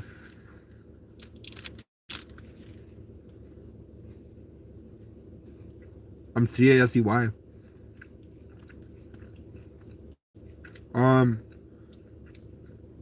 Yeah, I had 2 girlfriends in that month, and then worked at Dunkin', and then I worked as a server at a local diner. And I'd go back to the CEO's.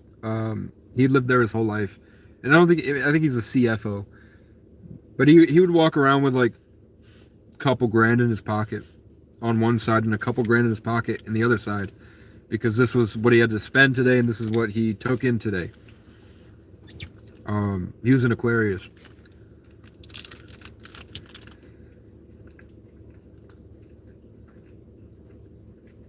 Then I went to college it was a program for 2 months, and I was certified as an audio engineer and music producer, working in recording studios with semi-famous people down in Ohio.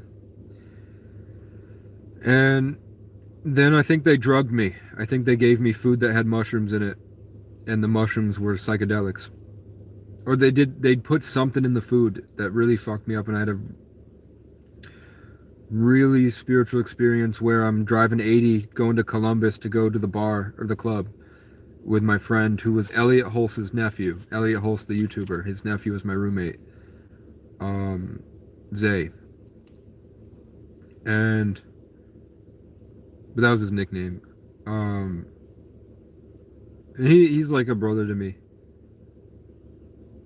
I really that's the closest I've ever felt to having a brother was Zay, where we were both like far away from home, and we were like working on music together, going to the gym,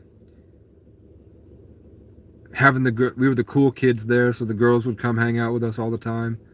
They would play with the hat that I used to wear all the time, and they would all sit around me and him. But he had a girlfriend and a kid because he was from Paterson, New Jersey. He was from the hood. Which is so weird. Like, my whole life, everyone ostracized me, talked shit about me, called me crazy. Everyone I meet from the hood, it's like family. It's like we get along great. I think it really was that I'm Irish and native, and African or black or whatever. And literally the kids that I was around are descendants of the society that raped and killed all those people. There was just a literal disconnect that I think the kids could feel.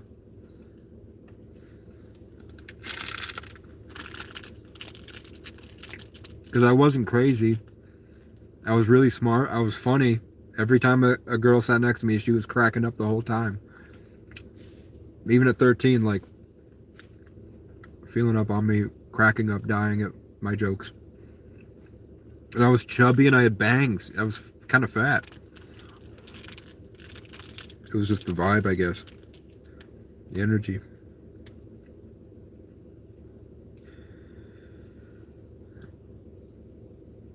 Eventually that guy broke. I tell people that hang out with me go crazy for some reason. Like in my presence, something about hanging out with me drives people into psychosis. And I think it stems from like I think when you let one deadly sin in, the other come with it. And I think my position and my cool story and my cool energy and it's just something about me I think makes people jealous. And then when they get jealous, they start to I don't know, I just think I believe in the enemy or the evil one or the antichrist or whatever, the devil. I think people that hang out with me long enough get consumed and the worst parts of them show. So that guy he started off like taking me in and everything was cool, and then he became really overbearing and oppressive and obsessive. And then I tried to leave, and he threw himself on my back on Halloween and like held onto me by my neck, like hugging me and like hanging off my back.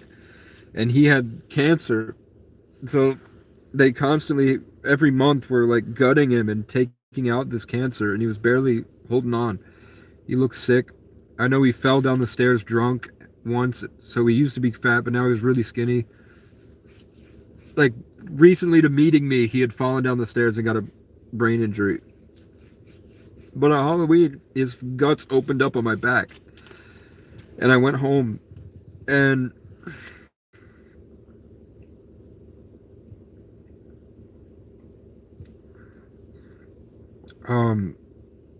it's raining. I'm at a truck stop. Truck stop's closed. I'm getting gas. It's the middle of the night. Nobody else is there. I'm playing John Bellion's Hand of God. And a woman parks on the other side. And I just feel, I have this innate feeling that I'm floating over myself, watching a TV show of myself from a third person perspective, like spectating my own life. And I'm looking over and I can see that this is a designed thing where it's just a whole stage and there's this higher vibrational energy and like God's love is there. So it's a very important moment, as if like the whole universe is watching. And she approaches my car, looks at me and is like, "Who is this?" And I was like, "It's John Bellion. Do you like it?" She's like, "Yeah." I was like, it's the human condition. I love just kind of picking his brain about why he makes the decisions with that. And she's like, "Oh, do you make music?" And I was like, "Yeah, I do. I'm really trying to pursue it, I guess, but not like in the industry. I just want to make, all I want to do is create. I just love the craft." She's like, "You should talk to my husband."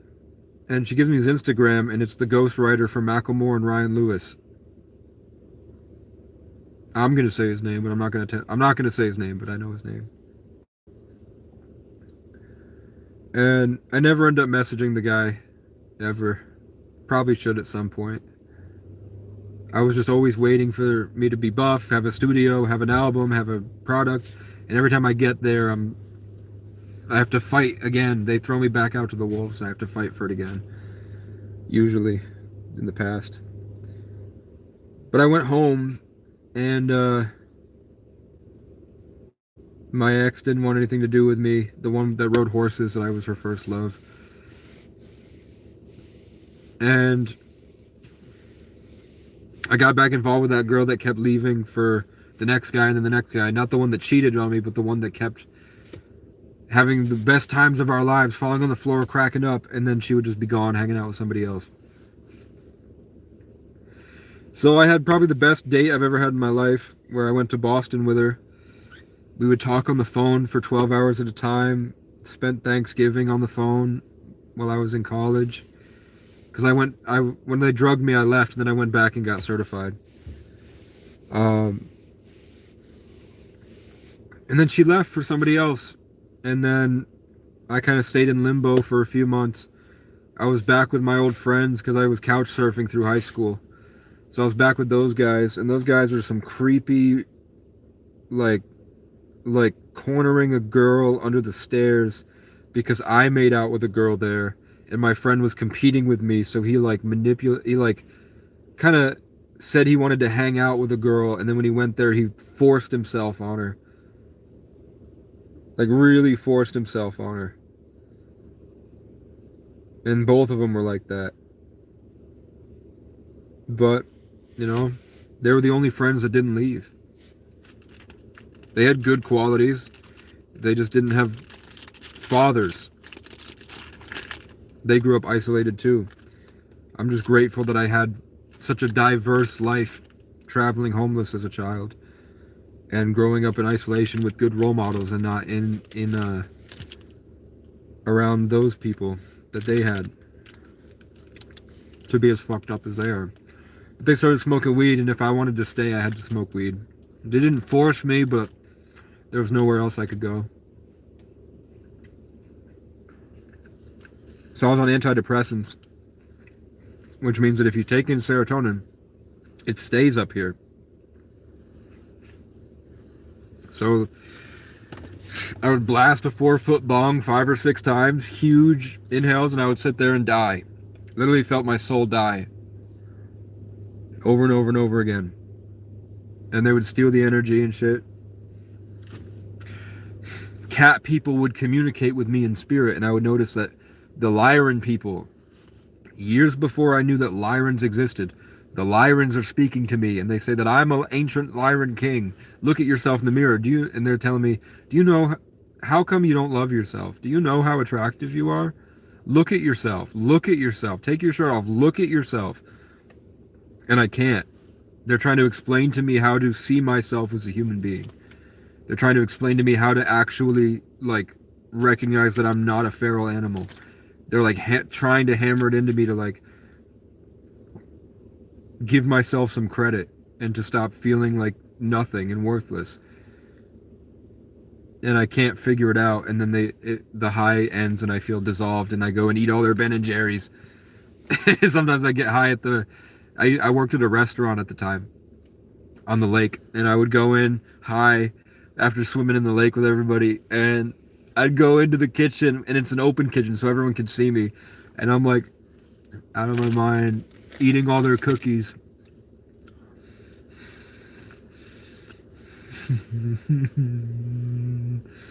So when I came in, the dishwasher would be like, the Cookie Monster's here, hide the cookies, don't let him get to the cookies. I'm like, I'm gonna get him anyway. Yeah, I said, you won't stop me. and I ate the cookies.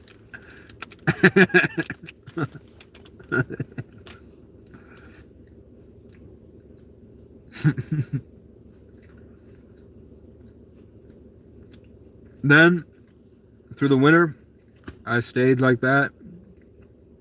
The drugs kind of took a toll.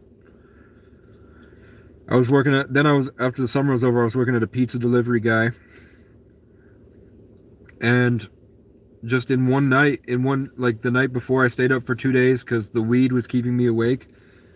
And I was saving to get Ableton on my computer so I could make the song that I'd been making in my head for 3 weeks.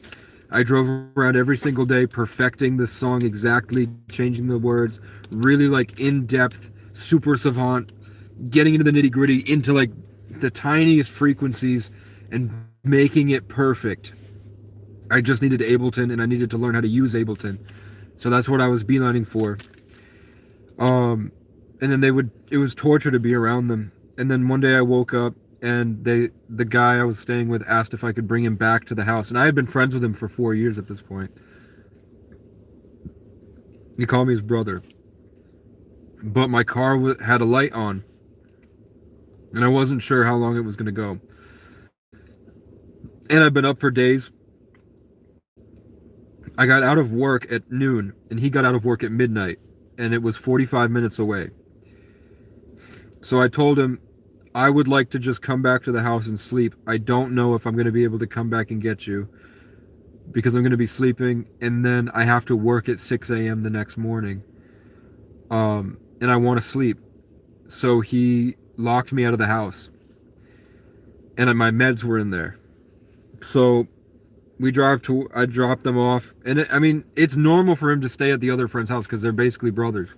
We basically all lived in the same California king bed for 3 years. We all slept in the same California king bed together for 3 years. And So it's not a big deal for him to go to Dakota's house and have me stay at his house where I can be at peace and make my music and everything. But he didn't like that, so he locked me out, and I didn't have my meds and that I was taking at the time. So at work, my car breaks down. I lose my job. I go back and I'm just depressed, sitting at Dakota's house with Jordan. And Jordan's just giving me a bunch. He's annoying. He's a pissy, whiny brat. He has no idea what real suffering is. Even though he grew up in a motel, and his sister is someone who didn't shower. She was fat as hell. His sister hadn't showered in 3 years when I met her, and when she was 15. So she didn't shower from 11 to 15 years old. Or 12 to 15 years old. And she dropped out of school. I could smell her outside the motel when I got to the motel. When I would get to the motel, I could smell her through the doorway outside, bro. It was bad. So I know he grew up in that, and he's an Aquarius, so obviously that taught him how to rebel with the highest vibration, whatever. And the Aquarius is a water bearer. His name is Jordan, after the river. And I'm a Sagittarius, the elder tree, and my name means the tree of life.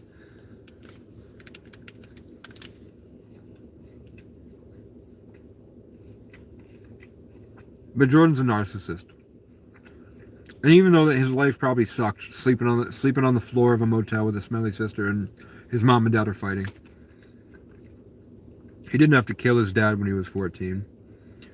He had a family. He had a family that worked, that understood how to work and understood how to socialize. He wasn't raised like an animal. He was raised like a person. I was raised like a pet or a doll. And it was violent. And I was alone. So I'm crying to him, saying, "You don't know what it's like." I'm not crying.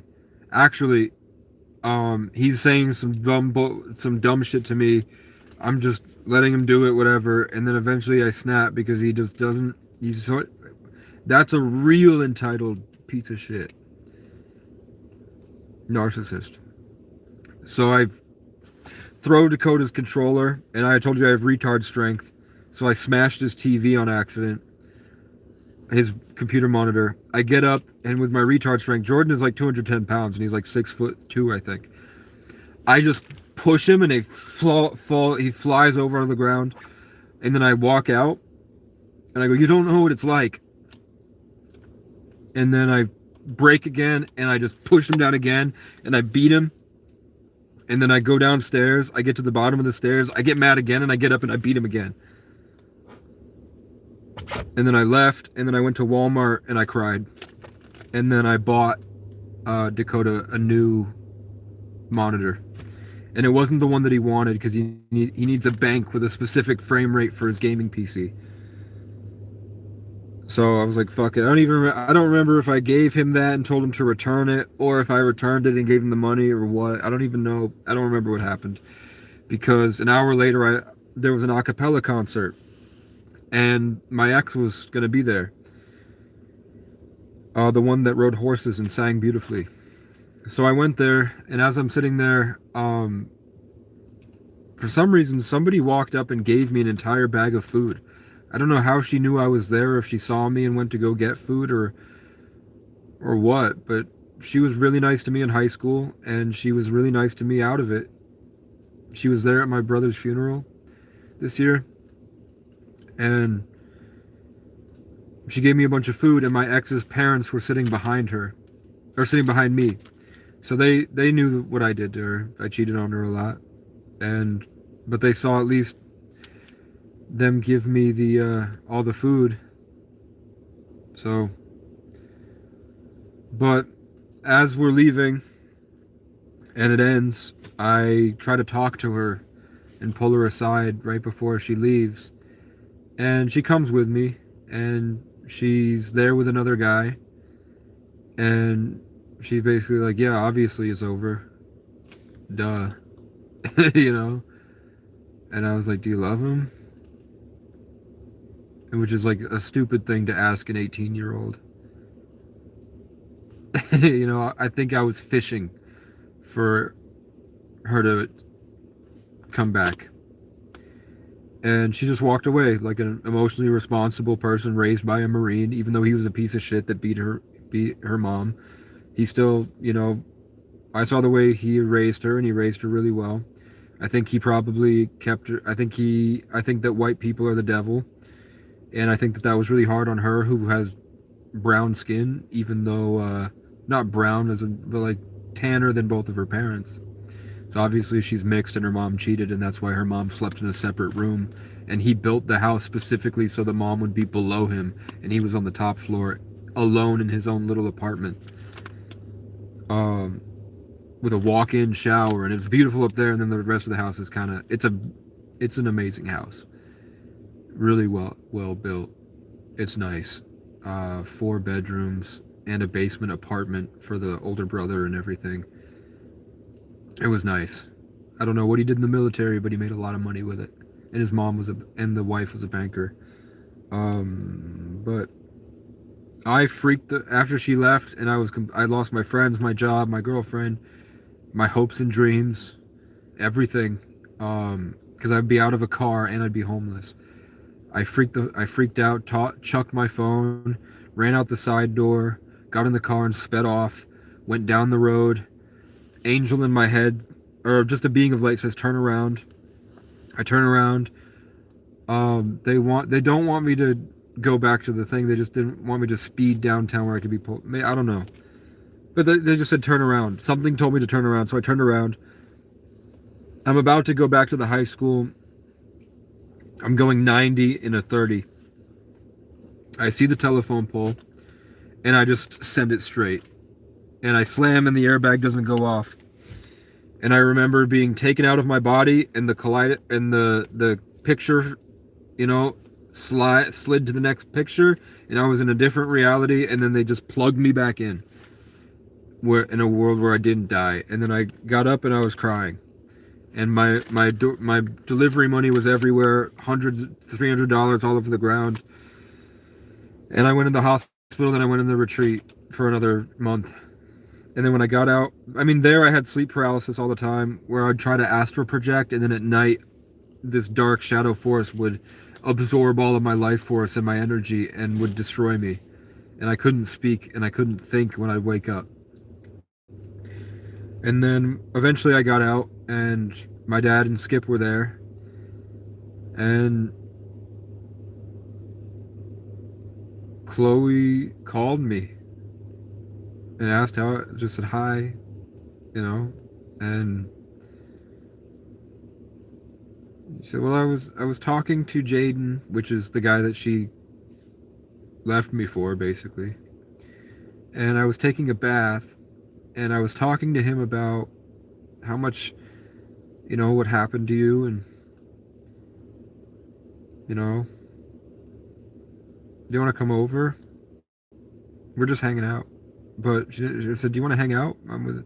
But she didn't even say it like that. She's always like, she's very two-faced. She's a Gemini. Like, everything she says is like putting on an innocent front, but there's like this, what she's really trying to say underneath it. Which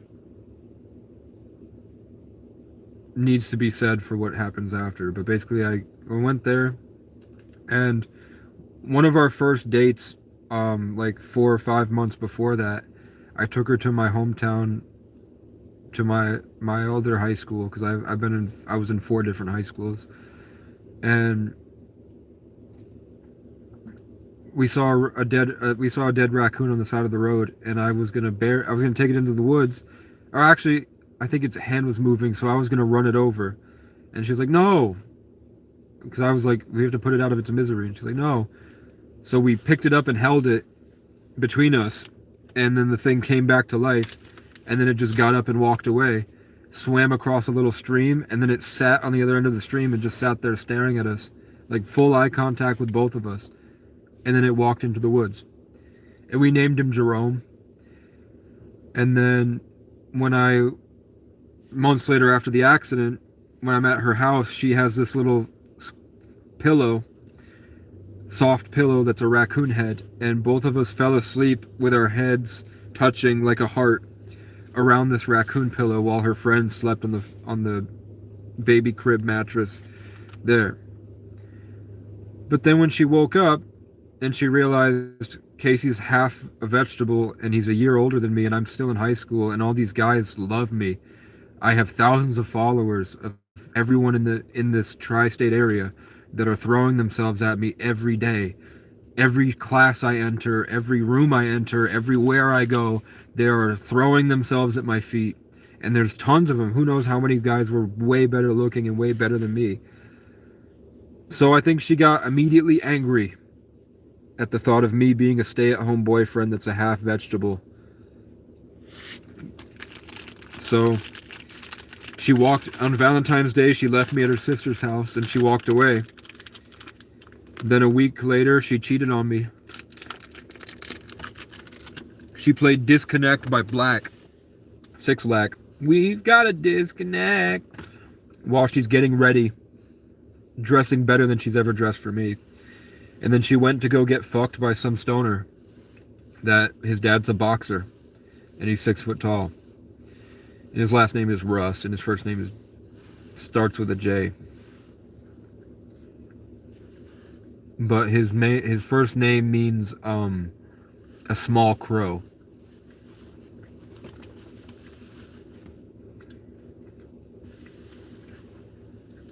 His last name is Russ. So she cheats on me, and I find out a week later because the angels are telling me, go through her phone, go through her phone, go through her phone, go through her phone. She's asleep. I do the face thing. And then immediately, just right there in her pictures is the same date, March 7th, literally fucking 15 minutes after she left. Because I remember looking on my phone and seeing that, and then 15 minutes later is a picture of him naked at the foot of his bed with his back scratched up, bleeding because she scratched him so bad. And I had sex with her. It's not... I think she's got trauma. It wasn't because he was doing good. You know, she just, for some reason, at that time, I talked to her other ex about it too. She would just rip them to shreds. And I think it's because she probably has raped. I think she was probably raped. And that was like something she needed to do to feel okay. Maybe she's just messed up with mental health issues and she was so attractive that she got delusional and now she was like in this mixed pot of bipolar. But I found out, and after that I gave up on life. I gave up on life. That's when I really degraded and regressed to less than a child. Like, she would take me to the butterfly... She took me to the butterfly museum and I sat there with all the butterflies hitting my face. And I just sat there like this. And then she asked me to hand her her keys. And I just chucked them on the ground in front of her 5-year-old niece, in front of all the workers. I just dropped them on the ground.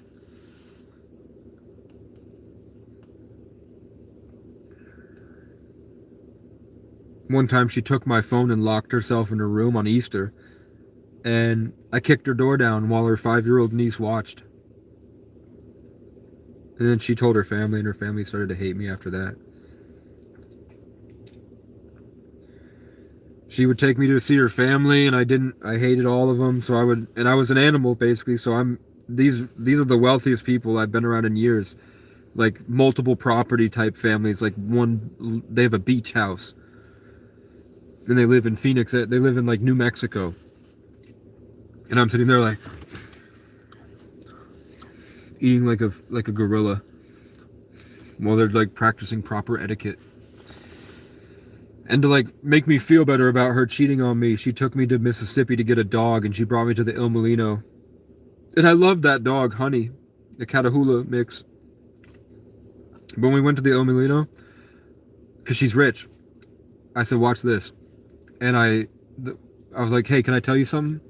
And then I went to whisper in his ear, and I burped really loud in his ear. And the guy froze and walked away. And then I offered him $20, and he was like, get the fuck out of here. I was like, fair. Fair. I never hit her. She got worse and worse and worse. One time she brought... Because I had regressed. And I was taking these lithium drops because I thought I had bipolar. I don't. Lithium was destroying me, so I would be way out of it. Her dad is a gang member and her mom's a prostitute and her grandmother's filthy rich. Her dad's Puerto Rican and her mom is Irish and English. They have an English last name, but they look Irish. And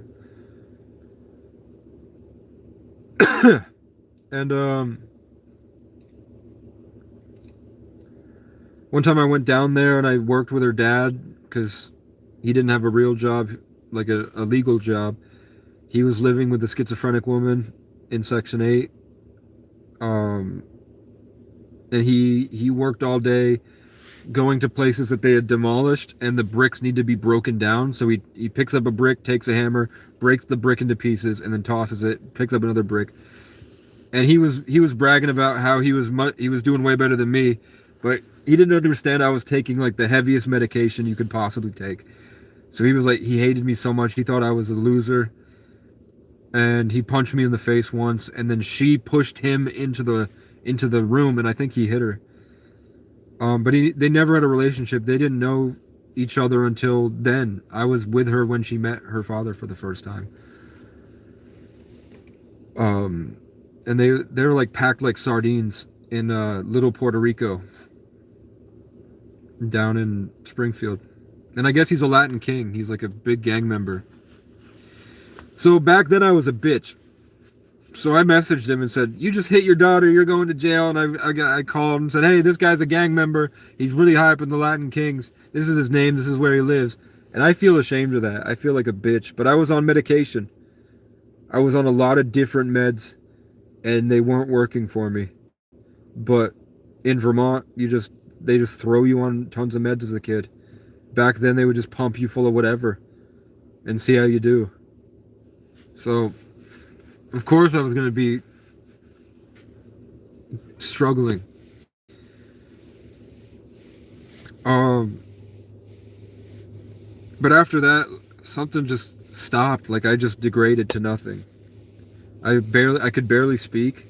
All I could really talk about was like just over and over again saying, I don't know what happened, but when you cheated, it felt like I lost myself and I don't know where it went. Now I would say, obviously you built a spiritual attachment and then you were possessed by demonic entities, and that's why you said Harry Potter Dementors attacked you in your car after you cheated on me.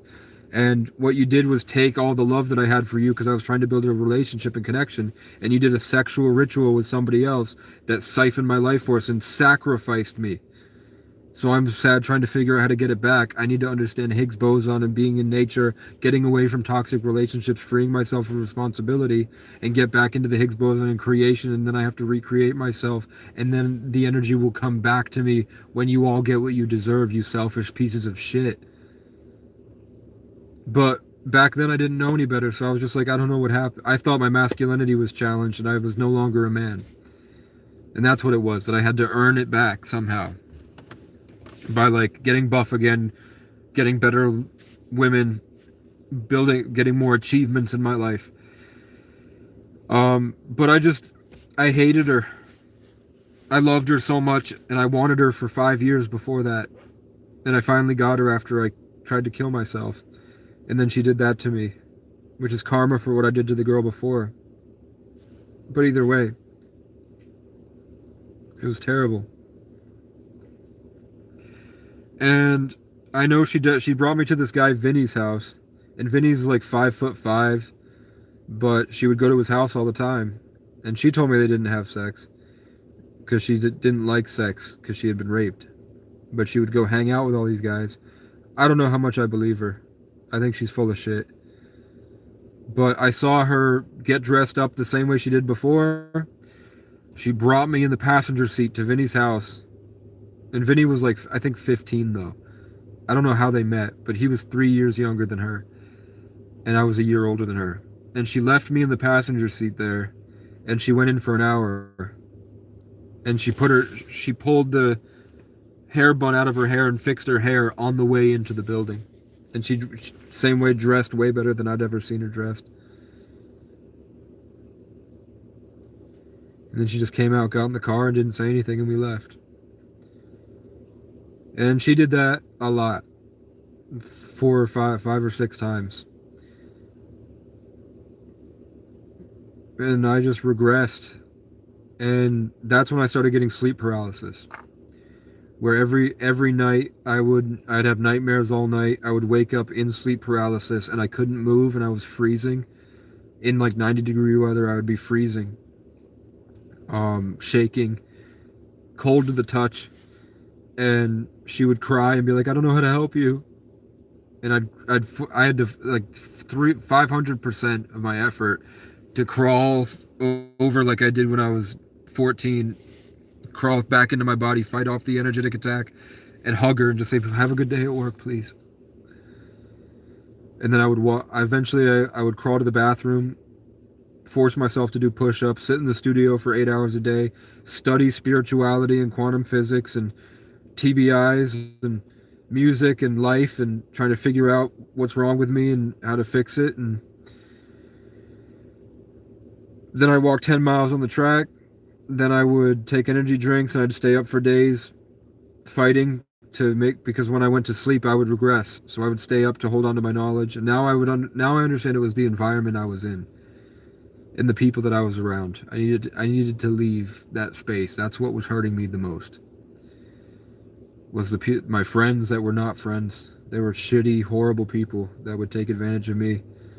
And they thought that because they were helping me, they could do whatever they wanted to me, say whatever they wanted to me and they didn't need to worry about respect or my opinion on it. They saw me as less than because of my situation, which is a reoccurring theme in my life.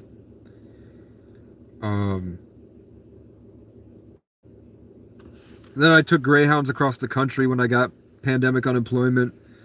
But I mean, that's when I really built a relationship with my little brother, who's not by blood, but I call him my little brother because he's so similar. And when we met, we were wearing the same exact Ireland shirt. His last name was McManus.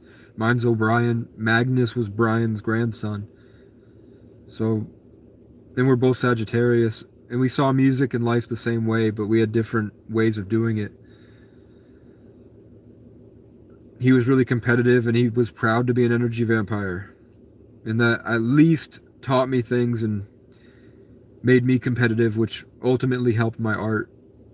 So I owe that to him, trying to outperform him because I was mad at the shit he would do to me. And I was living in Section 8, and all my neighbors were sex offenders because that's the only place that was available. So my empathy, when I was learning empathy in an environment with those types of people. So it was torture.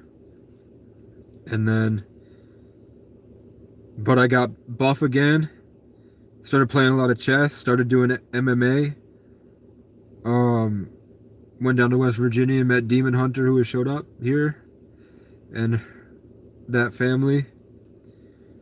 Stayed with them for a few months, or maybe 2 months, I don't remember. It feels like a lot longer than it was. And then the next year I couldn't keep up with my lease because I was trapped in the chaos, couldn't function. And then I became homeless. First day of homelessness, I was jumped by cops, pepper sprayed, and left in jail with no running water. So I can't see really anymore. I can't really focus anymore. And then I have been traveling since. To answer your question an hour ago about why I'm homeless, if you're even here, that is why I'm homeless. Because white people from white society traumatized my mother at an early age, and white people from white society ruined my father's life and ruined our property and our chance to make millions. And then white people from white society ostracized me and left me out because I'm Native and Irish. And then white people from white society refused to They're just self-centered, unable to feel empathy. And I'm in a vulnerable position, and they take all their problems out on me as I'm in survival mode, and I'm having to fight to like give 500% every day to do things that others can get normally. And I'm saving people along the way.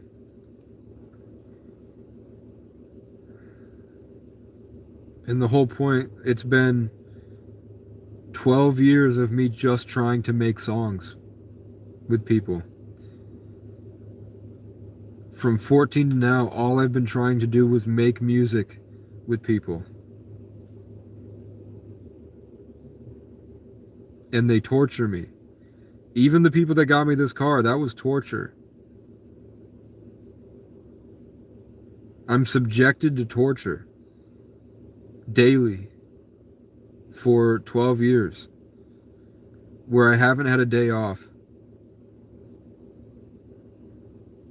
Like, when I tell you that I get tarot readings that describe my life in real time, and that it's the 1133, and they mention Casey and Sagittarius and 33 and polar bears and crows, and where it's like really in depth.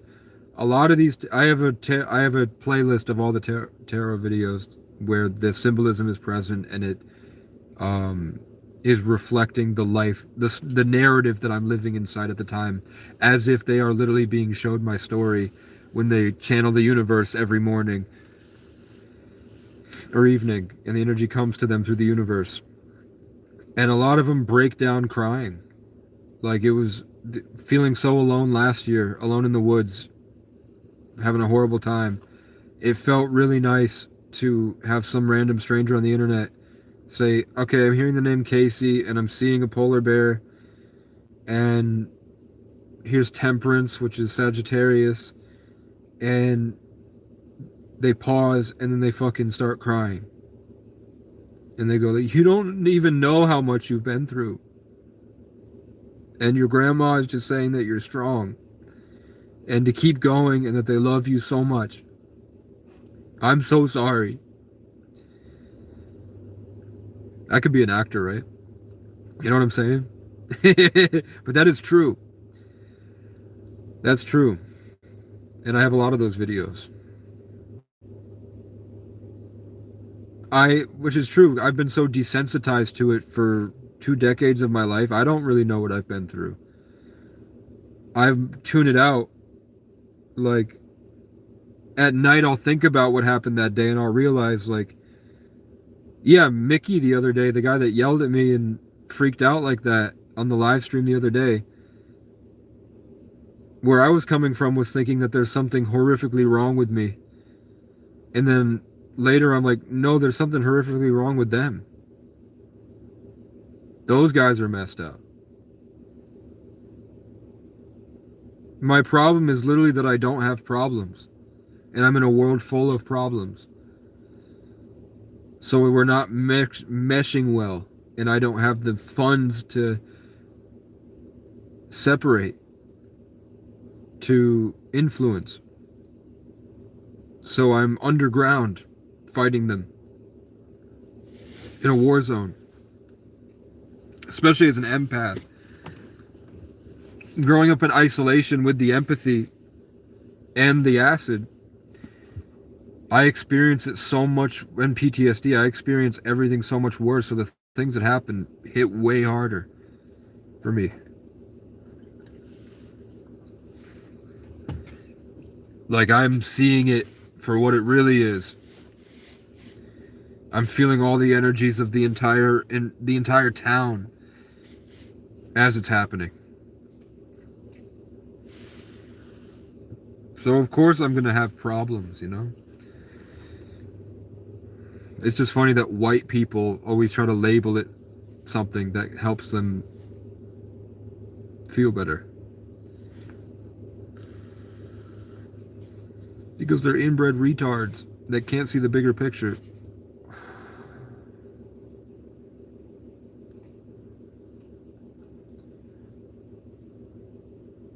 moody, dramatic pieces of shit that don't understand anything about humility and pain and suffering. They don't know unfairness.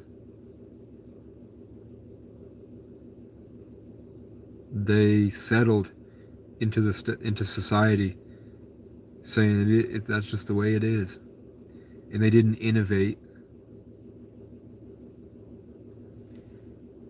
You know how if I could use my brain, do you know how easy it would have been to become a crypto millionaire?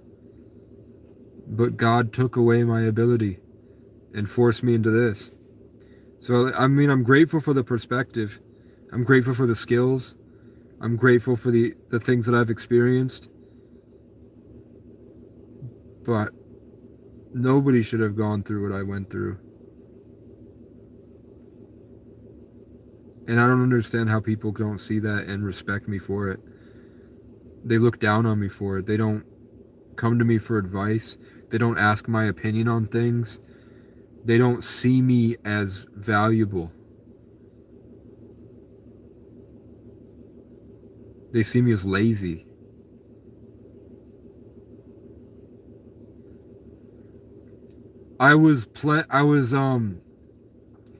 Everything I said to Mickey, other than the ancestor part, the way I spoke, where I was like, your ancestors, bro, the way I was speaking, everything I said to him in that video was what the people that watch say to me.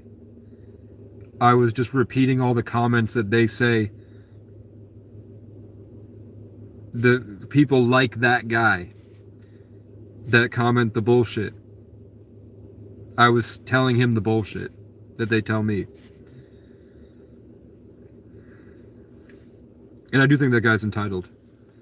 He has no business pretending he's a real man when he's a fat, drunk baby.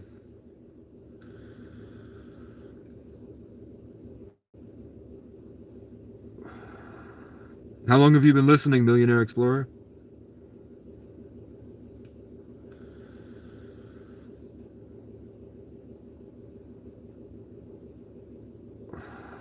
Millionaire Explorer?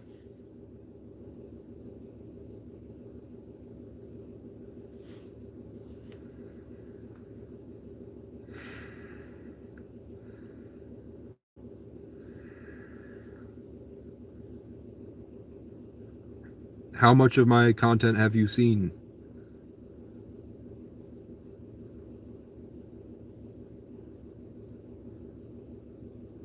What is there to take responsibility for, too?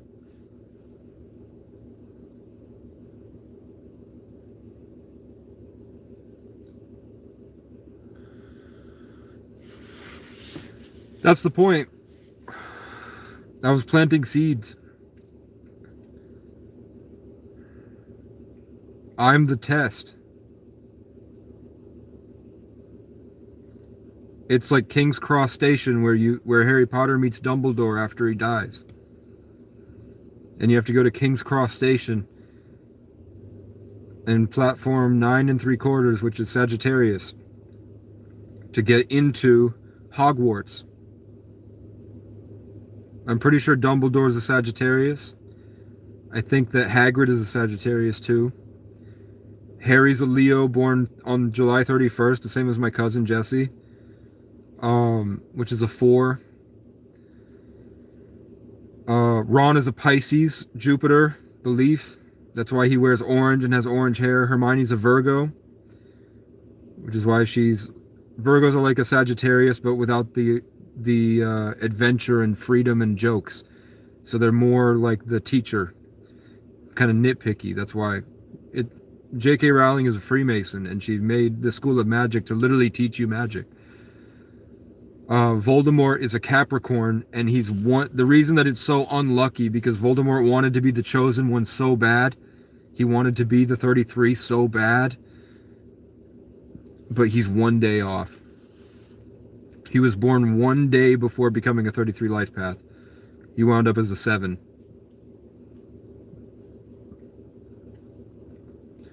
And he's a Capricorn or the devil. Saturn or Satan. That goes against Harry, who is, as the Leo, he's the embodiment of it. but lacks the skills. But Dumbledore and Hagrid are the Sagittarius, so they have the skills.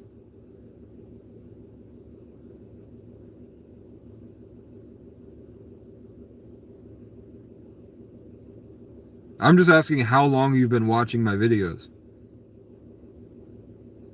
Like 5 minutes? Have you been watching for 5 minutes or an hour? That's what I'm asking. Like, you're telling me I'm not, how can I not take responsibility? I talked about my abandonment issues causing me to not be able to love the perfect girl, and I ruined my life cheating on her because I was afraid to love, because my first girlfriend was technically a pedophile, even though she was really hot, would treat me horribly, and I was really attached to her because I loved her, because she was my first love, and I had abandonment issues with my mom. I think I take more responsibility even if I don't, like I also talked about how it's extremely hard for me to see myself as anything more than worthless. I talk about the 33 life path, and I talk about the Sagittarius, and I talk about these things that I should have, and how my life is indicative of those things. And I talk about God's creation and how it works with me. That doesn't mean that I feel that way about myself. I'm kind of in the back seat watching the life that I'm playing out at the same time as this scared kid, alone, building Legos by himself in a hostile place, that's had to fight homeless since I was 14, after basically killing my father because he was trying to kill me. And I talk about the people that I saved along the way, like how much effort I put into helping everybody else because I couldn't and wouldn't help myself, because my life only matters to get myself to a position to help other people.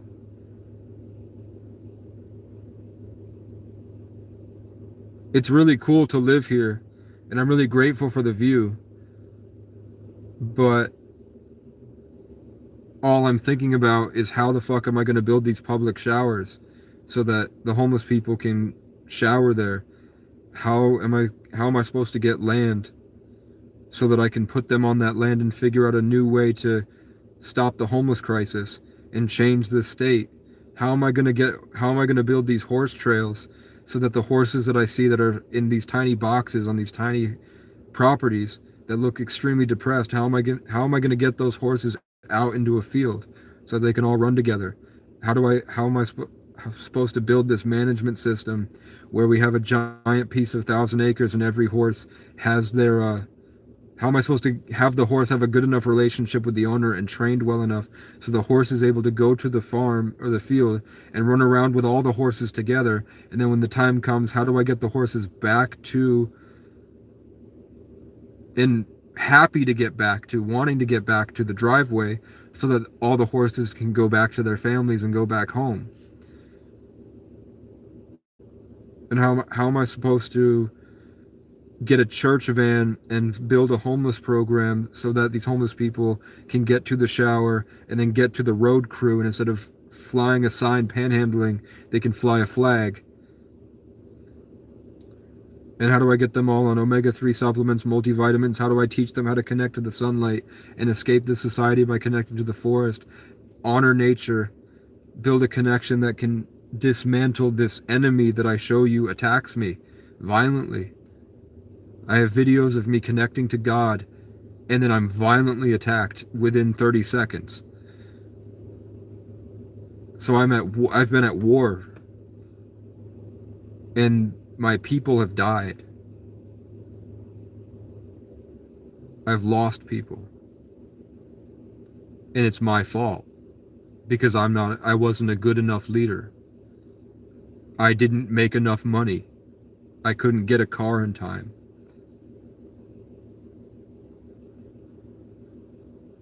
I think Bigfoot is a fourth dimensional entity that goes in and out of this reality. And I think also that in a simulation, you can't dispute that there aren't game developers that can change their skin. So it might not be a Bigfoot, it could just be an alien that's like a spectator in a GTA roleplay server that chooses to be a monkey skin this time, and then next time it's going to be a praying mantis skin, and next time it's going to be your uncle that died when you were young. Obviously, ghosts are real, spirits are real. I think they're playing a game of influence where they try to connect and embed themselves in the consciousnesses of as many people as possible so that they can subtly communicate and influence you in spirit to guide you to the will of whatever is governing that world, which Catholics say is Satan or the natives say is the enemy. Silicon Valley, they went on Tucker Carlson and said that, yeah, they all do occult rituals. And obviously, Aleister Crowley and all these people use demonic sigils to bring through the electromagnetic spectrum a tie to that network of intelligence and pull things to them and try to make them do their bidding, which maybe they believed they really made them do their bidding, but I think the demons were, if they're demons, were probably just excited to be able to do stuff. So they were like, yeah, if you need to be my slave master in order for me to go hurt someone, sure, you've trapped me. Oh, you know. But the whole point is that they're doing these rituals in Silicon Valley, and the whole point is that that thing wants robot bodies. I appreciate it. I appreciate it, man. I think about Brian and the property a lot. I'm just trying to figure out. I just don't really. I don't. Every idea I have costs money that I don't have, like an embroidery machine and a sewing machine, and making custom clothes that say like God's got my back and like cool new. I know the right. I'm creative enough. I know the good designs. Imagine God's got my back on the back of your hoodie, but it's graffiti and it's white, but it's got a red border around it with little tiny roses and tulips and stuff around it. And I won't say too much about it, but I have a bunch of ideas like that, but that requires a startup. Um, I have to make a GoFundMe or something.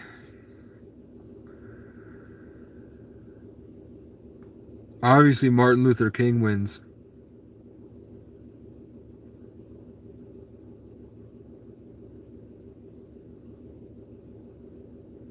Because LeBron James would like it.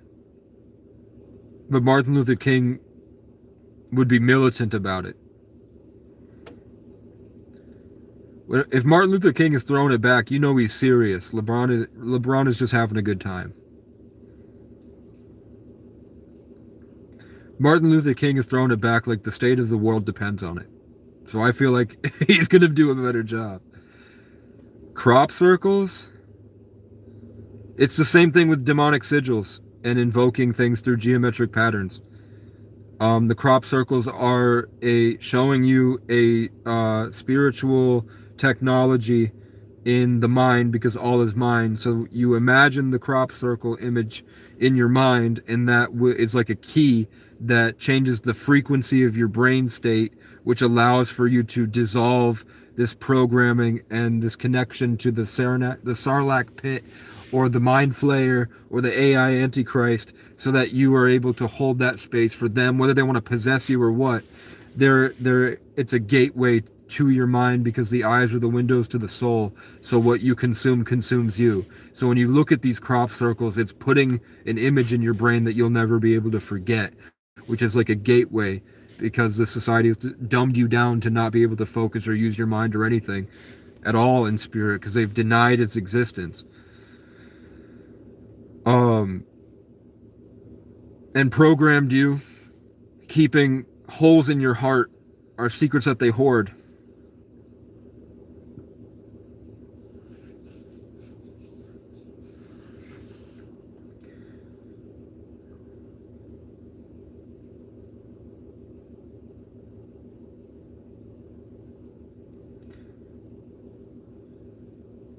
I hate these people, man.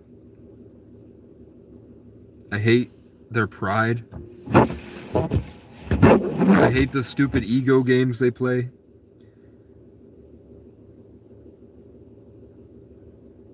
I hate how they're so consumed in themselves they can't see the people around them. And I hate how their whole culture is based around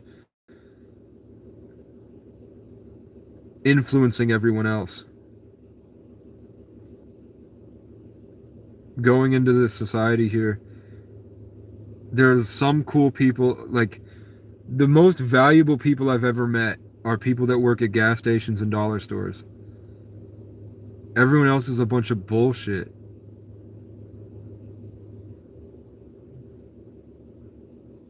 I just see them as pathetic monsters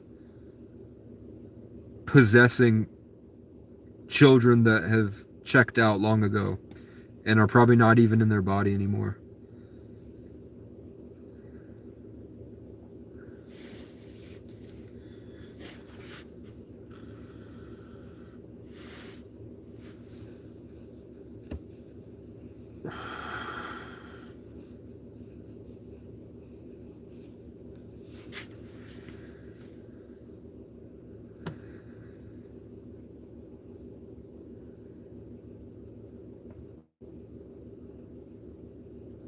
I am the test. I'm the mirror. When people come against me,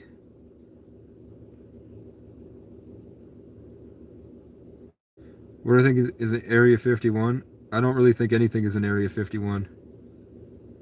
I think they've diverted your attention to something that's inaccessible so that you don't look around you. Like how these mountains look pretty pyramid-like.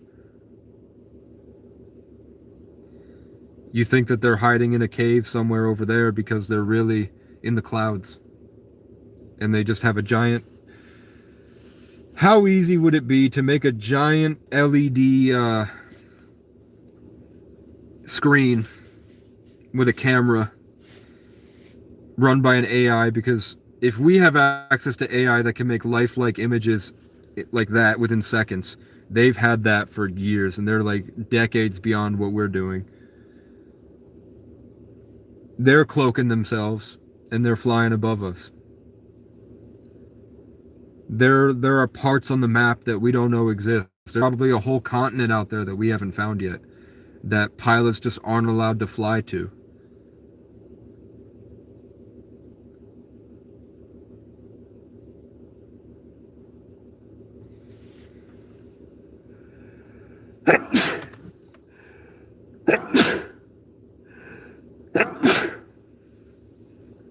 Mountain ranges that don't even show up on the map, and you think it's a desert, and there's just nobody out there, and the people out there don't have technology. And even if they did, the algorithm is tuned to that area, so any stimulation of anything gets picked up by an AI and just goes, nope, nope, nope, nope, nope. Videos of the government giant flying skyscrapers, nope, nope, nope.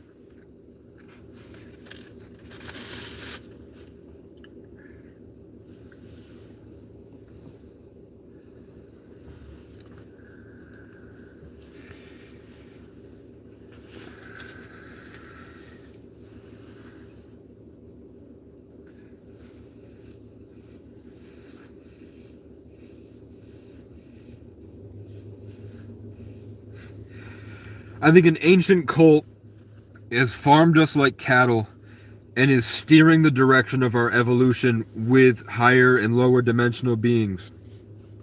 And everything you see, like Roswell and UFOs and Trump and Biden and all this garbage, is a carefully meticulated play in a pyramid scheme. And at the bottom level of the pyramid scheme are streamers and everything. At the top is like, we have no idea. And Trump and the president and Putin and all these are not even close to the top. BlackRock is not even close to the top. I'm sure there's things we will never have any idea about because they don't need banks. They don't need anything. Because none of it's real. They could probably just will themselves to fly, like creative mode.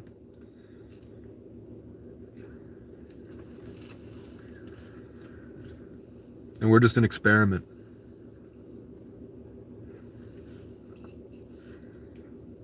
We're just an iteration of a long-standing prompt when God said, "Let there be light," and he plugged it into his intelligence, like Grok can create an image of a girl twerking. And then maybe they didn't like the outcome, so this might be our 500th time doing this.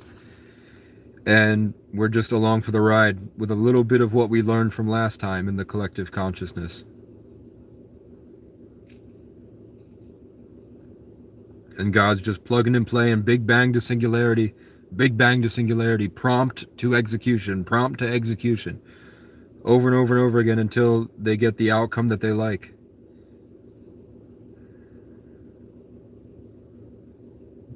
Just like a couple months ago when I found out Grok existed, I would fuck around with the image generation. And I would just keep doing the same prompt over and over and over again until I got something close to what I liked. And then I would save it, and then I would keep going and refine the prompt.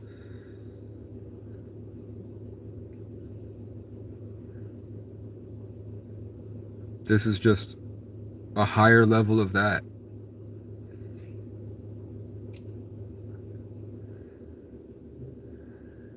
Any more questions?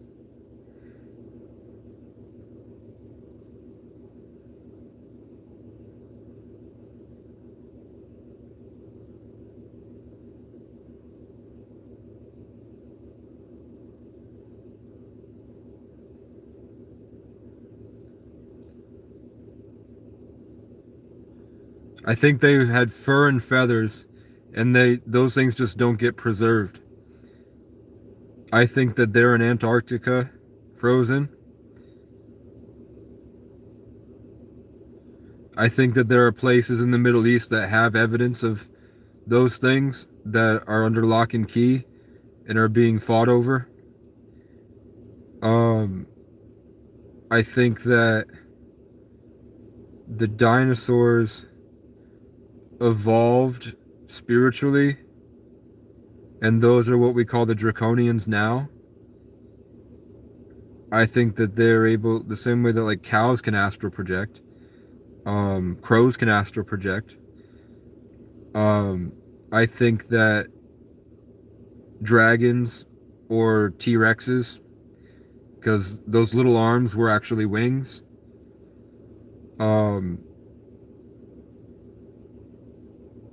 I think that they're written as extreme, like way more intelligent than humans for a reason.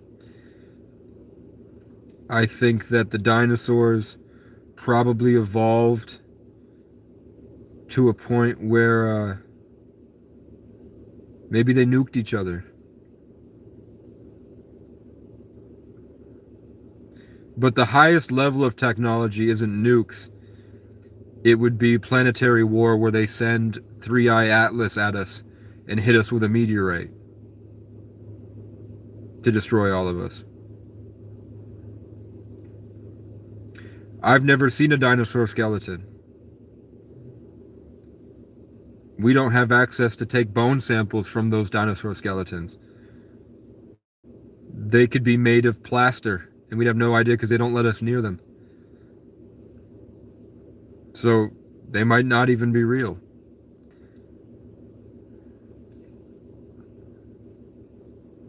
But the draconians might be real. And the same way the crop circles need to embed our mind with something to familiarize us with it so that we don't think too much of it if it's just a passing thought. Maybe the image of dinosaurs and all this stuff that they're programming us is opening us up to change our frequency to be able to commune accidentally, electromagnetically, with beings from another realm. I think maybe dinosaurs might not be real, but aliens might look like dinosaurs, and they're trying to infiltrate this realm. So making kids fall in love with dinosaurs would allow the draconians access to the consciousness of children to continue their mass harvesting rituals. My favorite dinosaur was the Ankylosaurus. And I could name every single dinosaur that I had access to memorize when I was little. I had this globe full of dinosaurs and where their bones are located, which was a kid's toy. Why did the government insist that all children at the youngest age possible learn about dinosaurs, but strictly prohibit us from learning about Baal, B-A-A-L, Cernunnos, the star people of the native cultures, and Pukwudgies and mantis beings? I just saw an orb, a fucking yellow glowing orb right outside the car.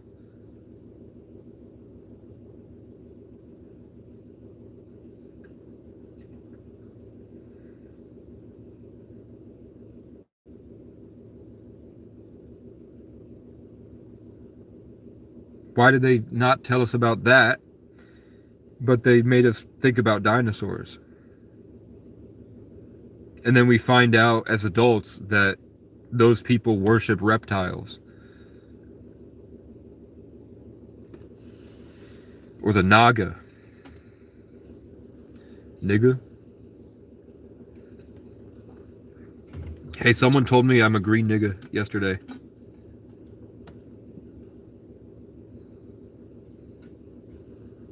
Because Irish people have always been black, by the way. Ask any Haitian.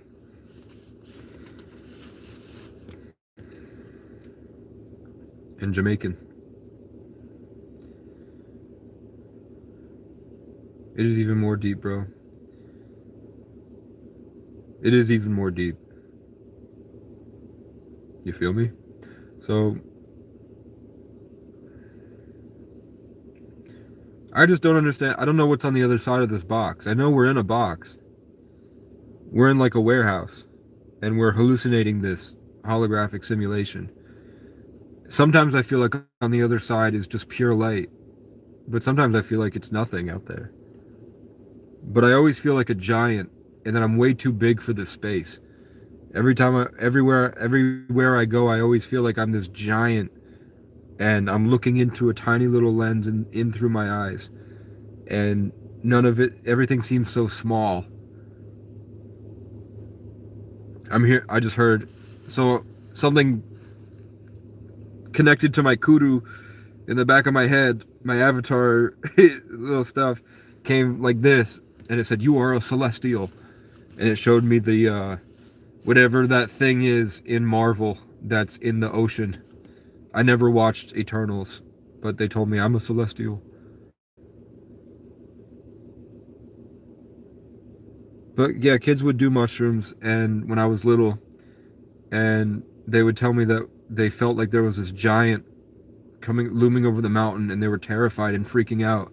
And then it would be right at their door, his presence, and then it would be me, and I was like an 11-year-old, or a 14-year-old.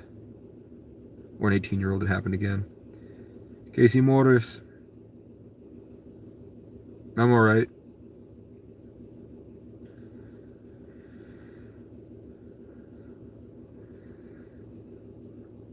I just wish everything else was different. But I'm fine.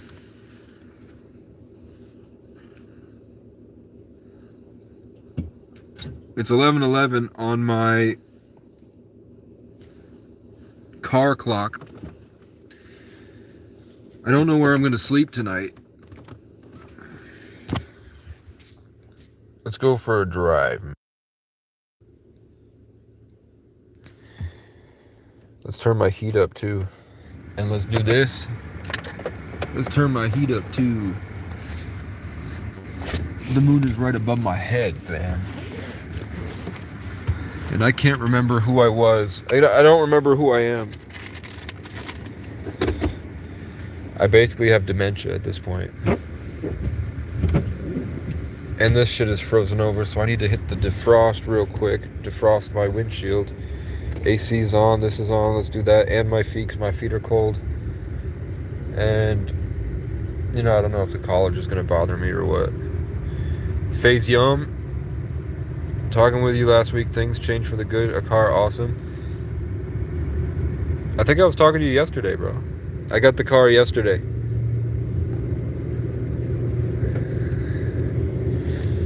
Yeah, things are much different.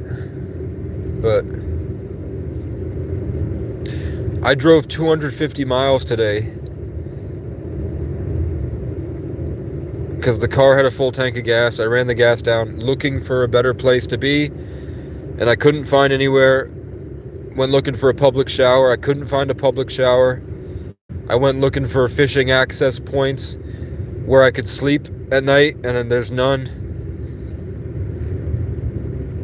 There's no place I can go. They've made it impossible to be homeless here. And it all started with the Native Americans and the freed slaves. They privatized this whole place like a ski resort.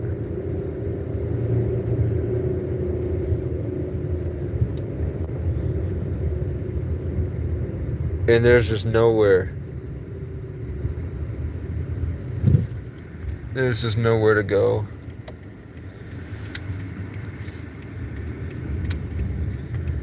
I drove when I got it here, it was 1307, and now it's about to be 1400. I've almost gone 300 miles today.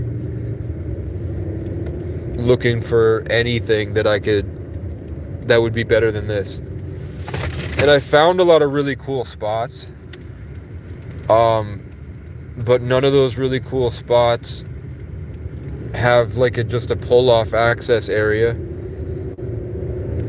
And there's no place where it's like a big long road with empty houses that people aren't using. There's a lot further out west. If I go west like 50 to like 70 miles, there's like an entire town basically of just the richest people in the world's lake houses, and nobody ever goes there, and it's right on Lake Champlain. I used to be there a lot. I would go there every day in the winter. Sometimes my car would get stuck, and I would have to like wait for 3 weeks digging myself out until I could get the car out of the ice. But those places nobody goes. And they don't even care to turn off their outlets. The problem is like they have people that check on those properties once a week. Because they're paranoid that people like me are there.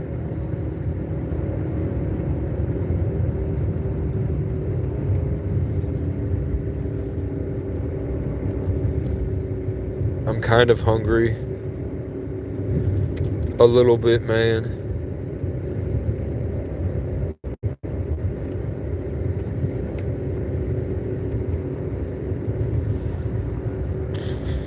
I wish I had text-to-speech on so that I could hear what you guys are saying without having to look. I don't have the money to get McDonald's or anything. Heather sent me 50. Thank you, Heather. I don't know how you're doing it. I feel really bad about it, but at the very least, I needed gas, so I spent it all on gas. Filled my tank up for 38 bucks. That last 12, I bought a notebook, I bought 2 pens, and I bought trash bags so my car doesn't get full of trash. When people send me money, I tell them where it goes, so they know I'm not spending it on cigarettes. Sometimes I do buy cigarettes. Like I was buying about a pack a week. And then the rest would be, it's like $8. It was $8 a day for burritos. So I would get burritos until I ran out of money. And then I just wouldn't eat. And I wouldn't tell you guys that I didn't eat, but sometimes I'll go like 2 or 3 days without eating. Like, especially towards the end of the month. Like the last week, I don't really eat. And it's not that big a deal. Maybe I could ask this church, because this is where I crashed. 6-foot drop, I crashed in there on my bike this year. Maybe they wouldn't mind if I pulled in back there at night and I left in the morning.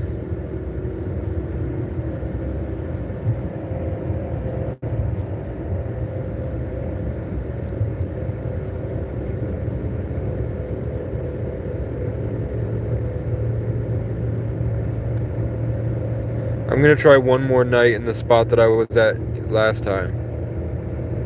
And if I wake up feeling worse, we're gonna try something else.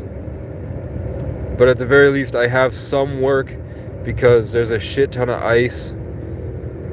I'm being honest, I did about 2.5 hours. I shoveled everything, and then I took the ice pick, and it just wasn't breaking.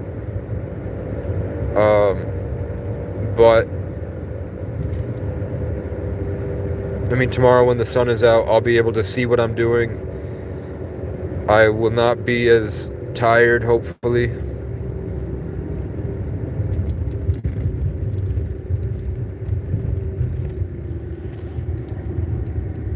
What the hell happened here?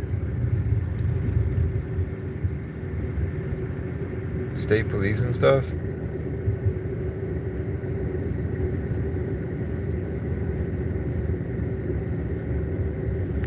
That was about 1, 2, 3, 4, 5, 6, 7, 8, 9 cop cars right there.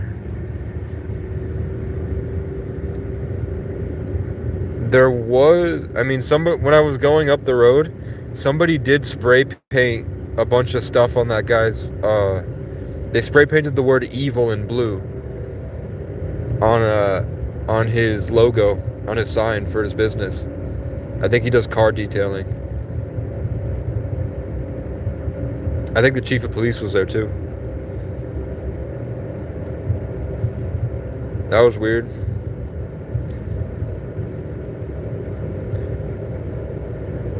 They weren't very nice to me, so I'm kind of happy the evil is getting arrested.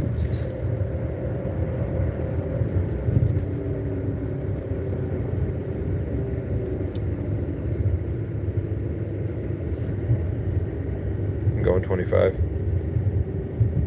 I don't know if they're gonna pull me over or what. They're riding my ass. No diddy.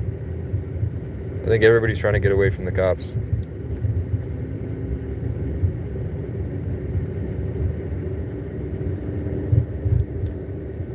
I'm not looking at my phone. I mean, there was no one behind me before. And now suddenly there are 2 cars.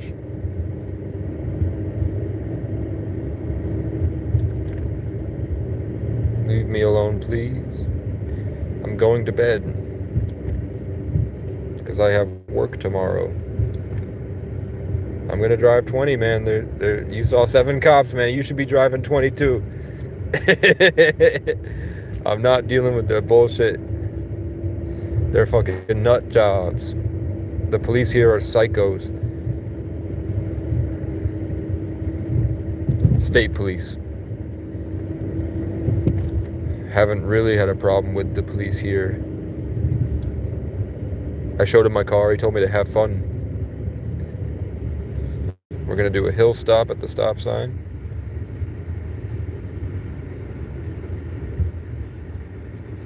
We're gonna do a full stop. They technically didn't have the right of way, or they technically did have the right of way, but I can't see with all these headlights. Shit's got me paranoid. 2 cars spawned out of nowhere.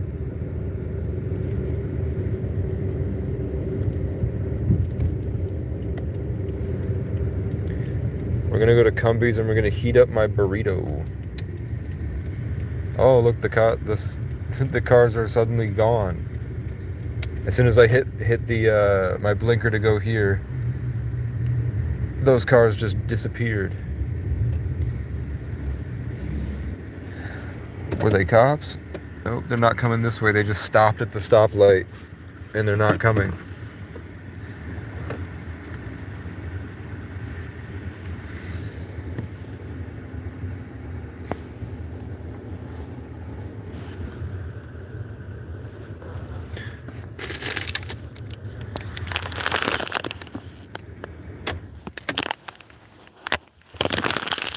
We're gonna heat up my burritos, and I'm probably gonna mute because there's copyright music that plays on the radio. Oh, I left my headlights on.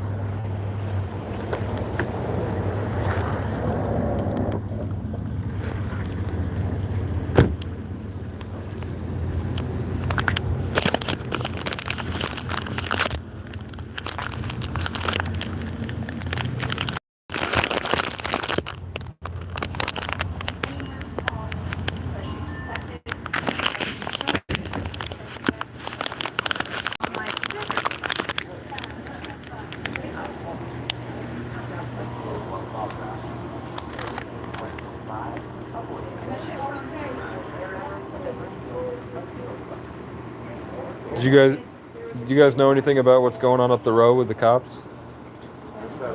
Detailing guy. Yeah, what happened? You know, there's 8 state troopers up there. We know it's a lot happened. No clue. We're just told there's 8 state troopers up here. That somebody spray painted on his logo, on his sign. They spray painted evil in blue. Well, apparently the other day he spray painted his own sign. All right, but eight cops, and I think Scott's up there too. There's more. I counted 10. So they must have called backup.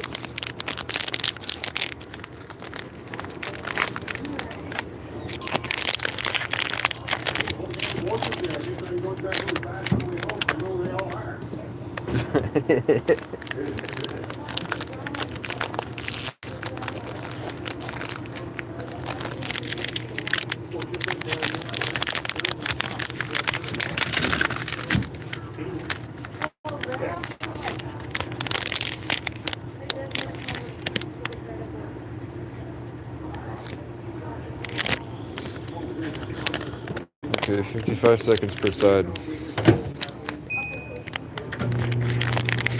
Oh.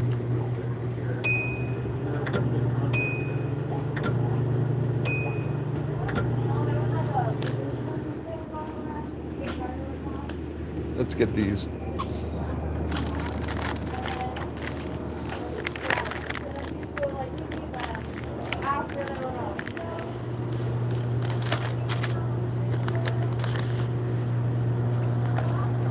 I will if I want, man. Is it Sienna? Serena. Yep. Could you? What's the other guy's name? John. Can you ask? Yeah. Dale. Can you ask Dale if he can cook my burritos? Thank you.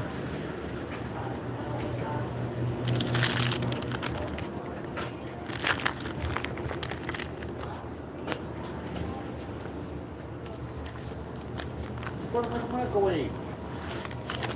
I did the other ones. I like the way you. These kind gears? Yeah.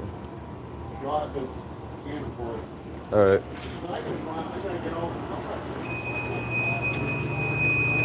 I have to get my wallet anyway.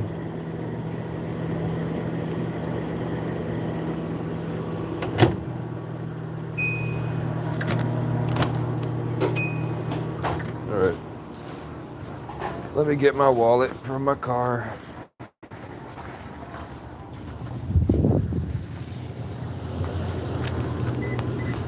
So the guy spray painted his own thing evil.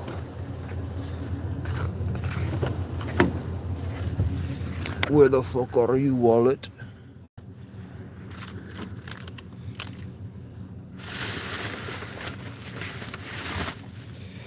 I need my flash. Can you find my wallet? Don't tell me. It's right here. All right, cool.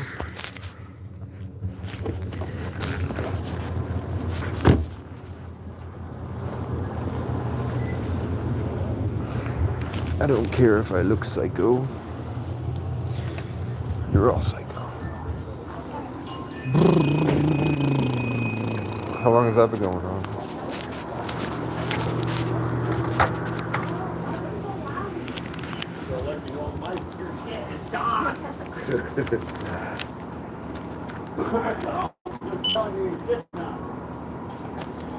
It's the first. Do you want a drink?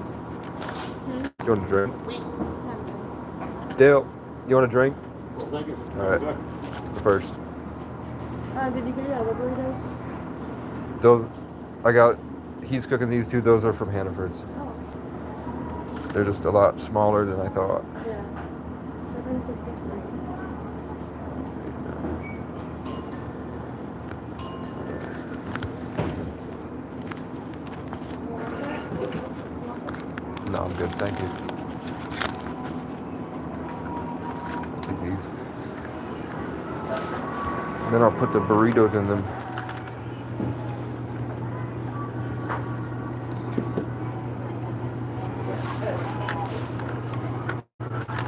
Yeah, I'm just gonna throw them on the boat with the rest.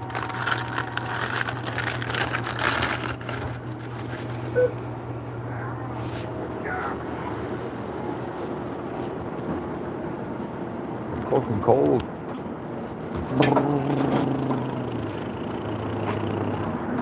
Could I bother you for a boat for my burritos? Thank you, sir.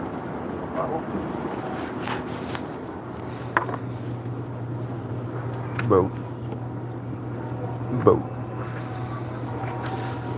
Burritos. I'm feeling cold and drained, man. Should we put some chili on them?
I don't know how eye contact works. And I don't know if I'm staring at people too long or not. I'm used to I'm an animal. I've been an animal homeless since I was 14, man. I don't get it. Or maybe I just live in a song and everybody else is living on a reality TV show. That makes more sense to me. I'm fucking freezing, man. Usually the forest keeps me warm at night. Somehow. Headlights. Then... Yes. Then... Seatbelt. Ow, I just broke... Oh, I just used my fucking nail cut... I just cut my... I clawed myself, motherfucker. I clawed myself with my nail, man. It's a fucking conspiracy. Who's that? Don't stare at me off in the distance, ominously in a red truck. What are you? What are you? I feel weird and anxious. And I don't understand why. 17 likes. It's a Christmas miracle. Guarantee you that these likes are not my regulars. These likes are they're from probably kids passing by. Fucking 13-year-olds. I'm not gonna pull in and show y'all the 1.5-inch sheet of ice covering the walkway, but I shoveled the back way and I broke apart that. I did the stairs there, and on the left side of the stairs I have a place that old ladies can step on. I'm worried about the top of the stairs because I couldn't see it. Like, I would drag my boot along it and see if it slipped, and every time I felt there was a slip in the ice, I would spear it with my spear. But I don't, until the daytime, I don't know what I missed. I can't really see it. There's no like floodlights or anything. So I'm just gonna have to go off of faith and try to get there in the morning when I wake up and do the rest. And hopefully nobody bothers me here. Specifically the guy in the white car yesterday gave me some shit. This is overnight parking. I'm allowed to be here, man. Like that truck here, look. That truck there has not moved in days. Which means that I potentially, if I do that there, it would be fine. But I'm really trying to go to this back. I knew he moved the fucking white car. Fuck you. Fuck you. He took... The guy gave me shit yesterday. And then he took my spot. He's always fucking parking here. Fuck you. Are you living in it, motherfucker? I'll tell you what. Your other truck. I think he lives here. And he has a personal car he sleeps in, and he has a work, and he just saves money that way. No, you know what? There's a separate parking lot behind this I can go to. Like, look, that car's been here for a few storms. And so is this car. That car's been here for a few storms. So let's just... Let's just park my shit. Reverse, reverse.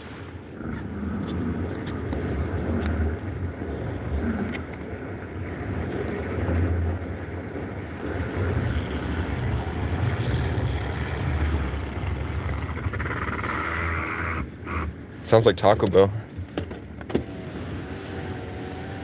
Alright. Now let's make my bed. All messages are on.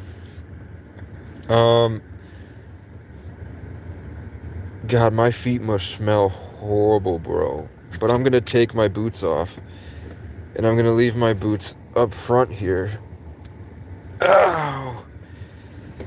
And we're gonna let it run for a little bit.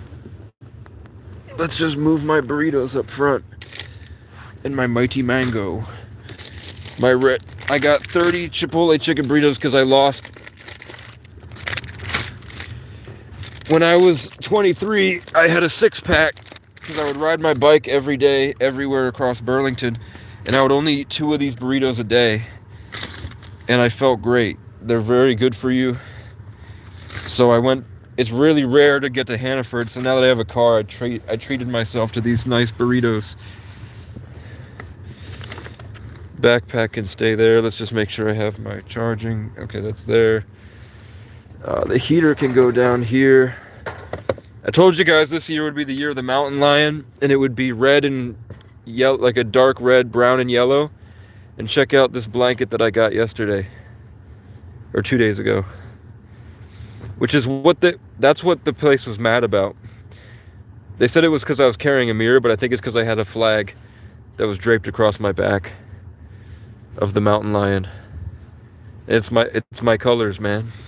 So I think I'm gonna hang this up. But today, I mean, if they're not gonna be in that car today, I think I'm gonna do the big side here. How do I do it? This? Yerp. And then I'm back here. And then big blanket can go here.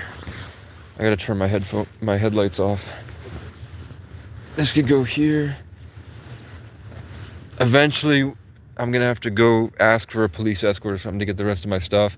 And I'll probably put the tripod back there so that we could do late night car streams, man.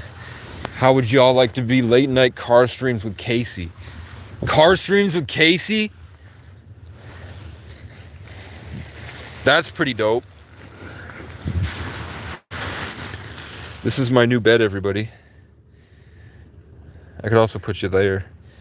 I need a light. I need like a bed lamp. Or like a book light. Is that a fucking crow? No, it's a hawk. I almost had a brain aneurysm. I almost freaked the fuck out. I almost... Oh, look, $1. Oh, look. Is this an alien? What secrets do you hide? How many is that? 1, 2, 3, 4, 5, 10. I mean, it's the Star of David, obviously. But it's 5, 10, 13. 13. Number 13 symbolism right there. 13 stars for some reason. And this is the Eye of Horus or whatever. It's the Eye of Horus, guys. It's the ancient cult that I talk about. That worship the snakes. Snake skin.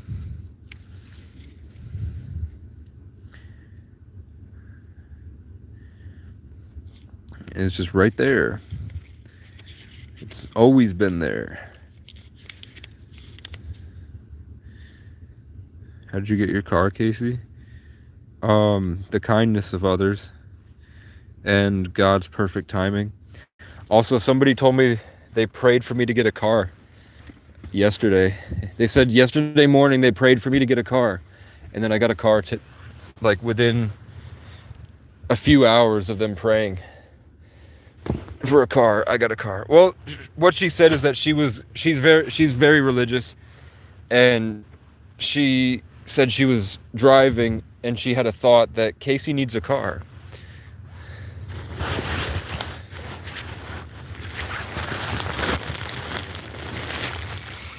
You know what Casey also needs? A girlfriend. And I have a girl that I really like, but I only like the idea of her. Also, they told me these would be sleeping bags, and they're coats. It's a goat coat, mountain coat. I got a mountain goat coat in Capricorn season.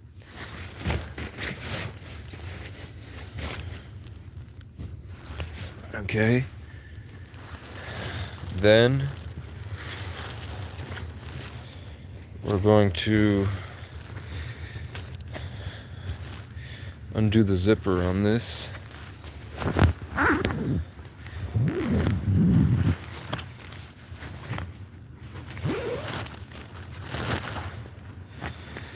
And we're gonna lay this down in the back here.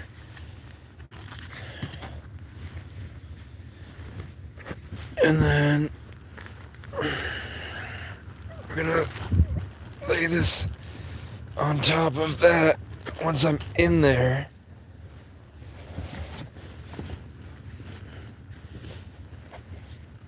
You know what? I could also just lay it this way. I'd just rather be in back here where people can't bother me. Then I'm gonna put this on top of it. And then now it should be warm enough. What's my charge at? 9%. So I do have to get my portable battery. And I do have to make sure that my key and my wallet are up front but not visible. So we're gonna put this here. We're gonna take my burritos, and tonight we're gonna drink my mighty mango drink. Then headlights, key, lock.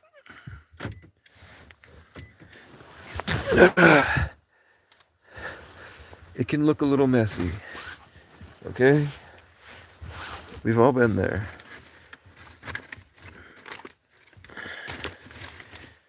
I get it.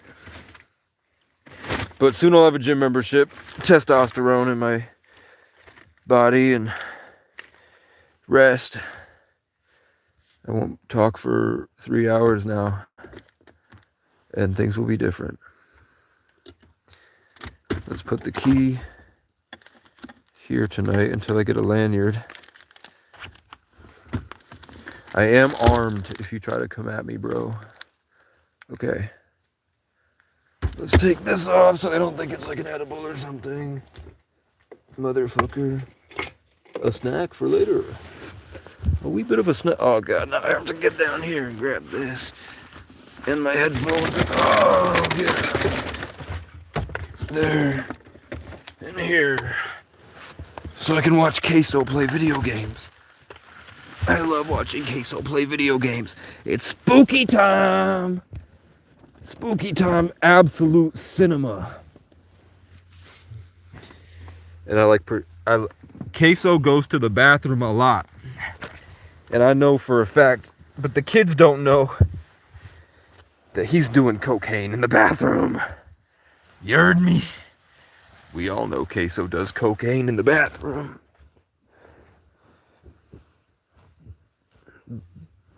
But it's okay because I'm living vicariously through him. Because he's a branch on my tree. Okay.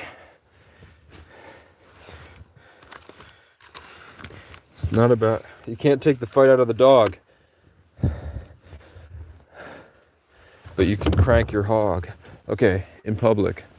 And then you'll go to jail like Ernest did. Who was a guy that used to bother me in 2023. Okay.